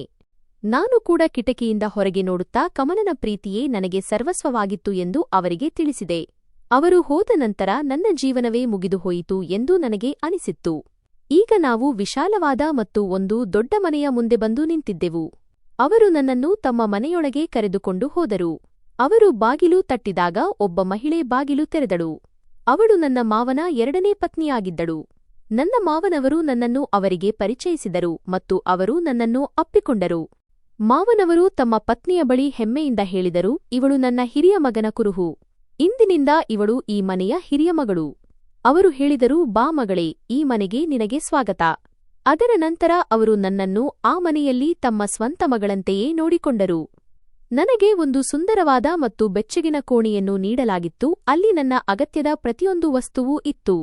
ಅವರ ಪುತ್ರಿಯರು ಮತ್ತು ಪುತ್ರರು ನನಗೆ ಅಪಾರವಾದ ಗೌರವ ಮತ್ತು ಮರ್ಯಾದೆಯನ್ನು ನೀಡುತ್ತಿದ್ದರು. ನನ್ನ ನಾದಿನಿಯರು ನನ್ನ ಜೊತೆ ಕುಳಿತು ಮಾತನಾಡುತ್ತಿದ್ದರು ಮತ್ತು ನನ್ನ ದುಃಖವನ್ನು ಕಡಿಮೆ ಮಾಡಲು ಪ್ರಯತ್ನಿಸುತ್ತಿದ್ದರು. ಅವರಿಂದ ನನಗೆ ಎಷ್ಟು ಪ್ರೀತಿ ಸಿಕ್ಕಿತೆಂದರೆ ನಾನು ನನ್ನೆಲ್ಲಾ ಹಳೆಯ ನೋವುಗಳನ್ನು ಮರೆತುಬಿಟ್ಟೆ. ನನ್ನ ಹೃದಯದ ಗಾಯಗಳು ಮಾಯತೊಡಗಿದವು. ನನ್ನ ಮಾವನವರು ನನ್ನ ಮದುವೆಯ ಬಗ್ಗೆ ಹಲವು ಬಾರಿ ನನ್ನೊಂದಿಗೆ ಮಾತನಾಡಿದ್ದರು. ಅವರು ನನ್ನ ಭವಿಷ್ಯದ ಬಗ್ಗೆ ಬಹಳ ಚಿಂತಿತರಾಗಿದ್ದರು ಮತ್ತು ಹೇಳುತ್ತಿದ್ದರು, ಮಗಳೇ, ನಿನಗೆ ಇನ್ನೂ ಇಡೀ ಜೀವನ ಬಾಕಿಯಿದೆ. ನೀನು ಯುವತಿ. ನಾನು ನಿನಗೆ ಯಾವುದಾದರೂ ಒಳ್ಳೆಯ ಹುಡುಗನ ಜೊತೆ ಮದುವೆ ಮಾಡಿಸುತ್ತೇನೆ. ಆದರೆ ನಾನು ಪ್ರತಿ ಬಾರಿಯೂ ಅವರಿಗೆ ನಿರಾಕರಿಸುತ್ತಿದ್ದೆ. ಅವರು ತಂದೆಯಾಗಿ ತಮ್ಮ ಕಾಳಜಿಯನ್ನು ವ್ಯಕ್ತಪಡಿಸಿದ್ದರು, ಆದರೆ ನಾನು ಒಪ್ಪಲಿಲ್ಲ. ನಾನು ಯಾವಾಗಲೂ ನನ್ನ ಪತಿಯ ವಿಧವೆಯಾಗಿಯೇ ಬದುಕಲು ಬಯಸಿದ್ದೆ. ನಾನು ಈ ವಿಷಯವನ್ನು ನನ್ನ ಮಾವನವರಿಗೆ ತಿಳಿಸಿದೆ ಮತ್ತು ದಯವಿಟ್ಟು ನನ್ನ ಮೇಲೆ ಒತ್ತಡ ಹೇರಬೇಡಿ ಎಂದು ಹೇಳಿದೆ. ಈ ಮಾತಿಗೆ ಅವರು ಮೌನವಾದರು ಮತ್ತು ನನ್ನ ನಿರ್ಧಾರವನ್ನು ಮನಃಪೂರ್ವಕವಾಗಿ ಒಪ್ಪಿಕೊಂಡರು. ಮಾರನೇ ದಿನ ಅವರು ನನ್ನನ್ನು ಗಾಡಿಯಲ್ಲಿ ಕುಳ್ಳಿರಿಸಿಕೊಂಡು ನಗರಕ್ಕೆ ಕರೆದೊಯ್ದರು. ಅವರು ನನಗೆ ಕೆಲವು ಬಟ್ಟೆಗಳು ಮತ್ತು ಕೆಲವು ಸಾಮಾನುಗಳನ್ನು ಕೊಡಿಸಿದರು ಮತ್ತು ಹೇಳಿದರು, ಮಗಳೇ, ಇಂದಿನಿಂದ ಇದು ನಿನ್ನ ಅಂಗಡಿ. ನೀನು ನಿನ್ನ ಕೆಲಸವನ್ನು ಪ್ರಾರಂಭಿಸು ಮತ್ತು ನಿನ್ನ ಕಾಲ ಮೇಲೆ ನೀನು ನಿಲ್ಲು. ಅವರು ಅಂಗಡಿಯ ಬೀಗದ ಕೈಯನ್ನು ನನ್ನ ಕೈಗೆ ನೀಡುತ್ತಾ ಹೆಮ್ಮೆಯಿಂದ ಹೇಳಿದ್ದರು. ನಾನು ಅಂದೆ, ತಂದೆಯವರೇ, ಇದು ಬಹಳ ದೊಡ್ಡ ಉಡುಗೊರೆ. ನಾನು ಇದರ ಋಣವನ್ನು ಹೇಗೆ ತೀರಿಸಲಿ? ನನಗೆ ವ್ಯವಹಾರದ ಬಗ್ಗೆ ಏನೂ ತಿಳಿದಿಲ್ಲ. ಅವರು ಹೇಳಿದರು, ನನ್ನ ಮಗಳು ಯಾರಿಗೂ ಕಡಿಮೆಯಿಲ್ಲ. ನಾನು ನಿನಗೆ ಎಲ್ಲವನ್ನೂ ಕಲಿಸಿಕೊಡುತ್ತೇನೆ. ಅವರು ನನಗೆ ಸಣ್ಣ ಉದ್ಯಮವನ್ನು ಪ್ರಾರಂಭಿಸಿಕೊಟ್ಟರು. ನಾನು ಹಗಲಿರುಳು ಕಷ್ಟಪಟ್ಟು ಈ ಸಣ್ಣ ವ್ಯವಹಾರವನ್ನು ಒಂದು ದೊಡ್ಡ ಬುಟಿಕ್ ಆಗಿ ಬದಲಾಯಿಸಿದೆ. ನಾನು ಈಗ ಈ ವ್ಯವಹಾರವನ್ನು ನಡೆಸುತ್ತಿದ್ದೇನೆ ಮತ್ತು ನನ್ನ ಮಾವನವರಿಗೆ ಜೀವನವಿಡೀ ಚಿರಋಣಿಯಾಗಿರುತ್ತೇನೆ, ಏಕೆಂದರೆ ಅವರಿಂದಾಗಿಯೇ ನಾನು ನನ್ನ ಕಾಲ ಮೇಲೆ ನಿಲ್ಲುವಂತಾಯಿತು. ಅವರು ನನ್ನನ್ನು ಸಾಮಾಜಿಕವಾಗಿ ಎಷ್ಟು ಪ್ರಬಲಗೊಳಿಸಿದರೆಂದರೆ, ಇನ್ನು ಮುಂದೆ ಯಾರಾದರೂ ನನ್ನನ್ನು ಮನೆಯಿಂದ ಹೊರಹಾಕಿದರೂ ನಾನು ಅನಾಥೆಯಾಗುವುದಿಲ್ಲ. ಇಂದು ಹಲವಾರು ವರ್ಷಗಳು ಕಳೆದಿವೆ. ನನ್ನ ಮಾವನವರು ತೀರಿಕೊಂಡು ಈಗ 3 ವರ್ಷಗಳಾಗಿವೆ. ನಾನು ಈಗ ಒಬ್ಬ ಯಶಸ್ವಿ ಮಹಿಳಾ ಉದ್ಯಮಿಯಾಗಿದ್ದೇನೆ. ನನ್ನ ಬಳಿ ಸ್ವಂತ ಮನೆ ಇದೆ, ಗಾಡಿಯಿದೆ ಮತ್ತು ನನ್ನ ಪತಿ ಹಾಗೂ ಮಾವನವರ ಆತ್ಮಕ್ಕೆ ಶಾಂತಿ ಸಿಗಲಿ ಎಂಬ ಉದ್ದೇಶದಿಂದ ನಾನು ಪ್ರತಿ ತಿಂಗಳೂ ಬಡವರಿಗೆ ಆಹಾರ ನೀಡುತ್ತೇನೆ. ಒಂದು ದಿನ ನಾನು ನಗರದ ಒಂದು ದೊಡ್ಡ ದೇವಸ್ಥಾನದಲ್ಲಿ ಆಹಾರ ದಾನ ಮಾಡಲು ಹೋದಾಗ ಅಲ್ಲಿ ಬಹಳ ಜನಸಂದಣಿ ಇತ್ತು ಮತ್ತು ಸುತ್ತಲೂ ಭಿಕ್ಷುಕರು ಹಾಗೂ ಅನಾಥರು ಕುಳಿತಿದ್ದರು. ಒಂದು ಬದಿಯಲ್ಲಿ ಒಬ್ಬ ಮುದಿ ಮಹಿಳೆ ನೆಲದ ಮೇಲೆ ಕುಳಿತಿದ್ದಳು. ಅವಳ ಬಟ್ಟೆಗಳು ಕೊಳೆಯಾಗಿದ್ದವು ಮತ್ತು ಹರಿದಿದ್ದವು. ಅವಳು ಬಹಳ ಅನಾರೋಗ್ಯದಿಂದ ಬಳಲುತ್ತಿರುವಂತೆ ಕಾಣುತ್ತಿದ್ದಳು. ಆಕೆ ಹೇಳಿದಳು, ದೇವರ ಹೆಸರಿನಲ್ಲಿ ಏನಾದರೂ ಕೊಡಿ ಮಗಳೇ, ಹಲವಾರು ದಿನಗಳಿಂದ ಆಹಾರ ಸೇವಿಸಿಲ್ಲ. ನಾನು ಅವಳಿಗೆ ಆಹಾರ ನೀಡಲು ಅವಳ ಮುಖವನ್ನು ನೋಡಿದ ತಕ್ಷಣ ನನ್ನ ಹೆಜ್ಜೆಗಳು ಅಲ್ಲಿಯೇ ಜವದಂತೆ ನಿಂತವು. ನನ್ನ ಕೈಯಲ್ಲಿದ್ದ ಆಹಾರದ ಪ್ಯಾಕೆಟ್ ಕೆಳಗೆ ಬಿದ್ದಿತು. ನಾನು ಅಂದೆ, ಅತ್ತೆಯವರೇ, ನೀವು ಇಲ್ಲಿ? ಅವರು ಬೆಚ್ಚಿಬಿದ್ದು ತಲೆ ಎತ್ತಿ ನನ್ನನ್ನು ನೋಡಿದರು. ಅವರ ಕಣ್ಣುಗಳಲ್ಲಿ ಈಗ ಕಣ್ಣೀರು ತುಂಬಿ ಬಂದಿತು. ಅವಳು ಬೇರೆ ಯಾರೂ ಅಲ್ಲ, ನನ್ನ ಆ ಕ್ರೂರ ಅತ್ತೆಯಾಗಿದ್ದಳು. ಅವರು ನನ್ನ ಪಾದಗಳ ಮೇಲೆ ಬಿದ್ದು ಬಿಕ್ಕಿ ಬಿಕ್ಕಿ ಅಳುತ್ತಾ ಚೀರಲಾರಂಭಿಸಿದರು. ಊರ್ವಶಿ, ನನ್ನನ್ನು ಕ್ಷಮಿಸು ಮಗಳೇ. ನಾನು ಮಾಡಿದ ಪಾಪದ ಫಲವನ್ನು ಈಗ ಅನುಭವಿಸುತ್ತಿದ್ದೇನೆ. ನಾನು ಅವರನ್ನು ಹೆಗಲ ಮೇಲೆ ಕೈ ಹಾಕಿ ಹಿಡಿದು ಕೇಳಿದೆ, ಯಾವ ಮಗ ಮತ್ತು ಸೊಸೆಯರಿಗಾಗಿ ನೀವು ನನ್ನನ್ನು ಅಪಶಕುನ ಎಂದು ಕರೆದು ಮನೆಯಿಂದ ಹೊರಹಾಕಿದ್ದಿರೋ, ಅವರು ನಿಮ್ಮ ಜೊತೆ ಈ ರೀತಿ ಏಕೆ ವರ್ತಿಸಿದರು? ಅವರು ದುಃಖ ತುಂಬಿದ ಧ್ವನಿಯಲ್ಲಿ ಹೇಳಿದರು, ನನ್ನ 2ನೇ ಪತಿಯ ಮಕ್ಕಳು ನನ್ನನ್ನು ವಂಚಿಸಿ ಎಲ್ಲಾ ಆಸ್ತಿ, ಮನೆ ಮತ್ತು ಎಲ್ಲವನ್ನೂ ತಮ್ಮ ಹೆಸರಿಗೆ ಬರೆಸಿಕೊಂಡರು ಮತ್ತು ನನ್ನನ್ನು ಬೀದಿಗೆ ತಳ್ಳಿದರು. ನನ್ನ ಅತ್ತೆ ತನ್ನ ಮುಖವನ್ನು ಮುಚ್ಚಿಕೊಳ್ಳುತ್ತಾ ವಿವರಿಸಿದರು. ನಾನು ಹಳೆಯ ದಿನಗಳನ್ನು ನೆನಪಿಸಿಕೊಳ್ಳುತ್ತಾ ನೇರವಾಗಿ ಕೇಳಿದೆ, ನಿಮ್ಮ ಸೊಸೆಯಂದಿರು ಕೂಡ ನಿಮಗೆ ಸಾಥ್ ನೀಡಲಿಲ್ಲವೇ? ಅವರು ಹೇಳಿದರು, ಇಲ್ಲ ಮಗಳೇ, ಎಲ್ಲರೂ ನನ್ನನ್ನು ಬಿಟ್ಟು ಹೋದರು. ಯಾರೂ ನನ್ನ ಜೊತೆ ಇರಲಿಲ್ಲ. ಎಲ್ಲರೂ ಬದಲಾದರು. ಅವರು ನನ್ನನ್ನು ಒಂದು ಹೊರೆ ಎಂದು ಭಾವಿಸಿ ಬೀದಿಗೆ ಬಿಟ್ಟರು. ನಾನು ಹಸಿವಿನಿಂದ ಅಲೆಯುತ್ತಾ ಭಿಕ್ಷುಕಿ ಆಗಿಬಿಟ್ಟಿದ್ದೇನೆ. ಅವರನ್ನು ಈ ಸ್ಥಿತಿಯಲ್ಲಿ ನೋಡಿ ನನಗೆ ಬಹಳ ಮರುಕ ಉಂಟಾಯಿತು. ಯಾವ ಹೆಣ್ಣು ನನ್ನ ಪತಿ ತೀರಿಕೊಂಡ ಕೆಲವೇ ದಿನಗಳಲ್ಲಿ ನನ್ನನ್ನು ಮನೆಯಿಂದ ನೂಕಿ ಹೊರಹಾಕಿದ್ದಳೋ ಇಂದು ಅವಳೇ ನಿರಾಶ್ರಿತಳಾಗಿದ್ದಳು. ಈ ಜಗತ್ತಿನಲ್ಲಿ ನಾವು ಮಾಡಿದ ಕೆಟ್ಟ ಕೆಲಸಗಳ ಫಲವನ್ನು ಇಲ್ಲೇ ಅನುಭವಿಸಬೇಕಾಗುತ್ತದೆ ಎಂಬ ಮಾತು ಇಂದು ನನ್ನ ಕಣ್ಣ ಮುಂದೆಯೇ ನಿಜವಾಗುತ್ತಿರುವುದು ಕಂಡಿತು. ಆದರೆ ಅವಳು ಯಾರೇ ಆಗಿರಲಿ, ಅವಳು ನನ್ನ ಪತಿಯ ತಾಯಿ. ನನ್ನನ್ನು ಅಪಾರವಾಗಿ ಪ್ರೀತಿಸಿದ ಆ ವ್ಯಕ್ತಿಯ ತಾಯಿಯವಳು. ನಾನು ನನ್ನ ಪತಿಯ ಪ್ರೀತಿಯನ್ನು ನೆನಪಿಸಿಕೊಂಡು ನನ್ನ ಎಲ್ಲಾ ಕೋಪ ಮತ್ತು ಸೇಡನ್ನು ಮರೆತುಬಿಟ್ಟೆ. ಕಥೆಯ ಉಪಸಂಹಾರ: ಮಾನವೀಯತೆಯ ಗೆಲುವು. ನಾನು ಅವರ ಕೈ ಹಿಡಿದುಕೊಂಡೆ ಮತ್ತು ಹೇಳಿದೆ, ನೀವು ಗಾಬರಿಯಾಗಬೇಡಿ, ನೀವು ನನ್ನ ಜೊತೆ ಬನ್ನಿ. ಇಂದಿನಿಂದ ನಿಮ್ಮ ಎಲ್ಲಾ ಜವಾಬ್ದಾರಿ ನನ್ನದು. ಅವರು ತಮ್ಮ ತಲೆ ತಗ್ಗಿಸಿ ಅತ್ಯಂತ ಮುಜುಗರ ಮತ್ತು ನಾಚಿಕೆಯಿಂದ ಹೇಳಿದರು, ಮಗಳೇ, ನಾನು ನಿನ್ನ ಜೊತೆ ಹೇಗೆ ಬರಲಿ? ನಾನು ನಿನ್ನ ಮೇಲೆ ಅತೀವವಾದ ಅನ್ಯಾಯ ಮಾಡಿದ್ದೆ. ನಿನ್ನನ್ನು ಅಪಶಕುನ ಎಂದು ಕರೆದಿದ್ದೆ. ನಾನು ಹೇಳಿದೆ, ಆ ಸಮಯ ಕಳೆದು ಹೋಗಿದೆ ಅತ್ತೆಯವರೇ. ಈಗ ನಿಮ್ಮನ್ನು ಗೌರವದಿಂದ ಸಾಕುವುದು ನನ್ನ ಕರ್ತವ್ಯ. ನಾನು ನಿಮ್ಮನ್ನು ಈ ರೀತಿ ಬೀದಿಯಲ್ಲಿ ಭಿಕ್ಷೆ ಬೇಡಲು ಬಿಡಲು ಸಾಧ್ಯವಿಲ್ಲ. ನಾನು ಅವರನ್ನು ಗಾಡಿಯ ಕಡೆಗೆ ಕರೆದೊಯ್ಯುತ್ತಾ ಮೃದುವಾಗಿ ಉತ್ತರಿಸಿದೆ. ನಾನು ಅವರನ್ನು ನನ್ನ ಮನೆಗೆ ಕರೆತಂದೆ ಮತ್ತು ಅವರಿಗೆ ಒಂದು ಆರಾಮದಾಯಕ ಕೋಣೆಯನ್ನು ನೀಡಿದೆ. ಅವರಿಗೆ ಉತ್ತಮ ಚಿಕಿತ್ಸೆಯನ್ನು ಕೊಡಿಸಿದೆ. ಈಗ ಅವರು ನನ್ನ ಜೊತೆಯೇ ಇರುತ್ತಾರೆ ಮತ್ತು ಪ್ರತಿಕ್ಷಣವೂ ತಾವು ಮಾಡಿದ ಪಾಪಗಳ ಬಗ್ಗೆ ಪಶ್ಚಾತ್ತಾಪಪಡುತ್ತಾ ನನಗೆ ಸಾಲು ಸಾಲು ಹಾರೈಕೆಗಳನ್ನು ನೀಡುತ್ತಾರೆ. ಕೆಲವು ಬಾರಿ ನಮ್ಮವರೆನಿಸಿಕೊಂಡವರು ನಮ್ಮವರಾಗಲು ಸಾಧ್ಯವಾಗುವುದಿಲ್ಲ. ಆದರೆ ಕೆಲವೊಮ್ಮೆ ಅಪರಿಚಿತರು ಅಥವಾ ದೂರದವರು ನಮಗಾಗಿ ಎಣಿಕೆಗೆ ಮೀರಿದ ಸಹಾಯ ಮಾಡುತ್ತಾರೆ. ನನ್ನ ಅತ್ತೆ ಕೂಡ ನನ್ನವರೇ ಆಗಿದ್ದರು, ನನ್ನ ಪತಿಯ ಹೆತ್ತ ತಾಯಿ ಅವರಾಗಿದ್ದರು. ಆದರೆ ಅವರು ನನ್ನನ್ನು ಅಪಶಕುನ ಎಂದು ಕರೆದು ನಿರ್ದಯವಾಗಿ ಮನೆಯಿಂದ ಹೊರಹಾಕಿದ್ದರು. ಕಾಲಚಕ್ರ ಉರುಳಿದಂತೆ ಅವರು ಯಾರನ್ನು ನಂಬಿದ್ದರೋ ಅದೇ ಅವರ ಸ್ವಂತ ಮಕ್ಕಳೇ ಆಸ್ತಿಯನ್ನು ಕಿತ್ತುಕೊಂಡು ಅವರನ್ನು ಮನೆಯಿಂದ ಹೊರಹಾಕುವ ಸಮಯ ಬಂದಿತು. ಮತ್ತೊಂದೆಡೆ ನನ್ನ ಪತಿಯ ತಂದೆ, ಮಾವ, ನನ್ನನ್ನು ತಮ್ಮ ಮಗನ ವಿಧವೆ ಎಂದು ತಿಳಿದು ತಮ್ಮ ಮನೆಯಲ್ಲಿ ಮಗಳಂತೆ ಇರಿಸಿಕೊಂಡರು ಮತ್ತು ಒಬ್ಬ ಹೆತ್ತ ತಂದೆ ಮಗಳಿಗಾಗಿ ಏನೆಲ್ಲಾ ಮಾಡುತ್ತಾರೋ ಅದೆಲ್ಲವನ್ನೂ ನನಗಾಗಿ ಮಾಡಿದರು. ಗೆಳೆಯರೇ, ನಿಮಗೆ ನಮ್ಮ ಈ ಕಥೆ ಇಷ್ಟವಾಗಿದೆ ಎಂದು ನಾನು ಭಾವಿಸುತ್ತೇನೆ. ಕಥೆ ಇಷ್ಟವಾಗಿದ್ದರೆ ವಿಡಿಯೋವನ್ನು ಲೈಕ್ ಮಾಡಿ. ನಮ್ಮ ಚಾನೆಲ್ಗೆ ಹೊಸಬರಾಗಿದ್ದರೆ ಚಾನೆಲ್ ಅನ್ನು ಸಬ್ಸ್ಕ್ರೈಬ್ ಮಾಡಿ ಮತ್ತು ಹೌದು, ನೋಟಿಫಿಕೇಷನ್ ಬೆಲ್ ಅನ್ನು ಒತ್ತಲು ಮರೆಯಬೇಡಿ. ಇದರಿಂದ ನಮ್ಮ ಮುಂದಿನ ಅಪ್ಡೇಟ್ ನಿಮಗೆ ಎಲ್ಲರಿಗಿಂತ ಮೊದಲು ತಲುಪುತ್ತದೆ.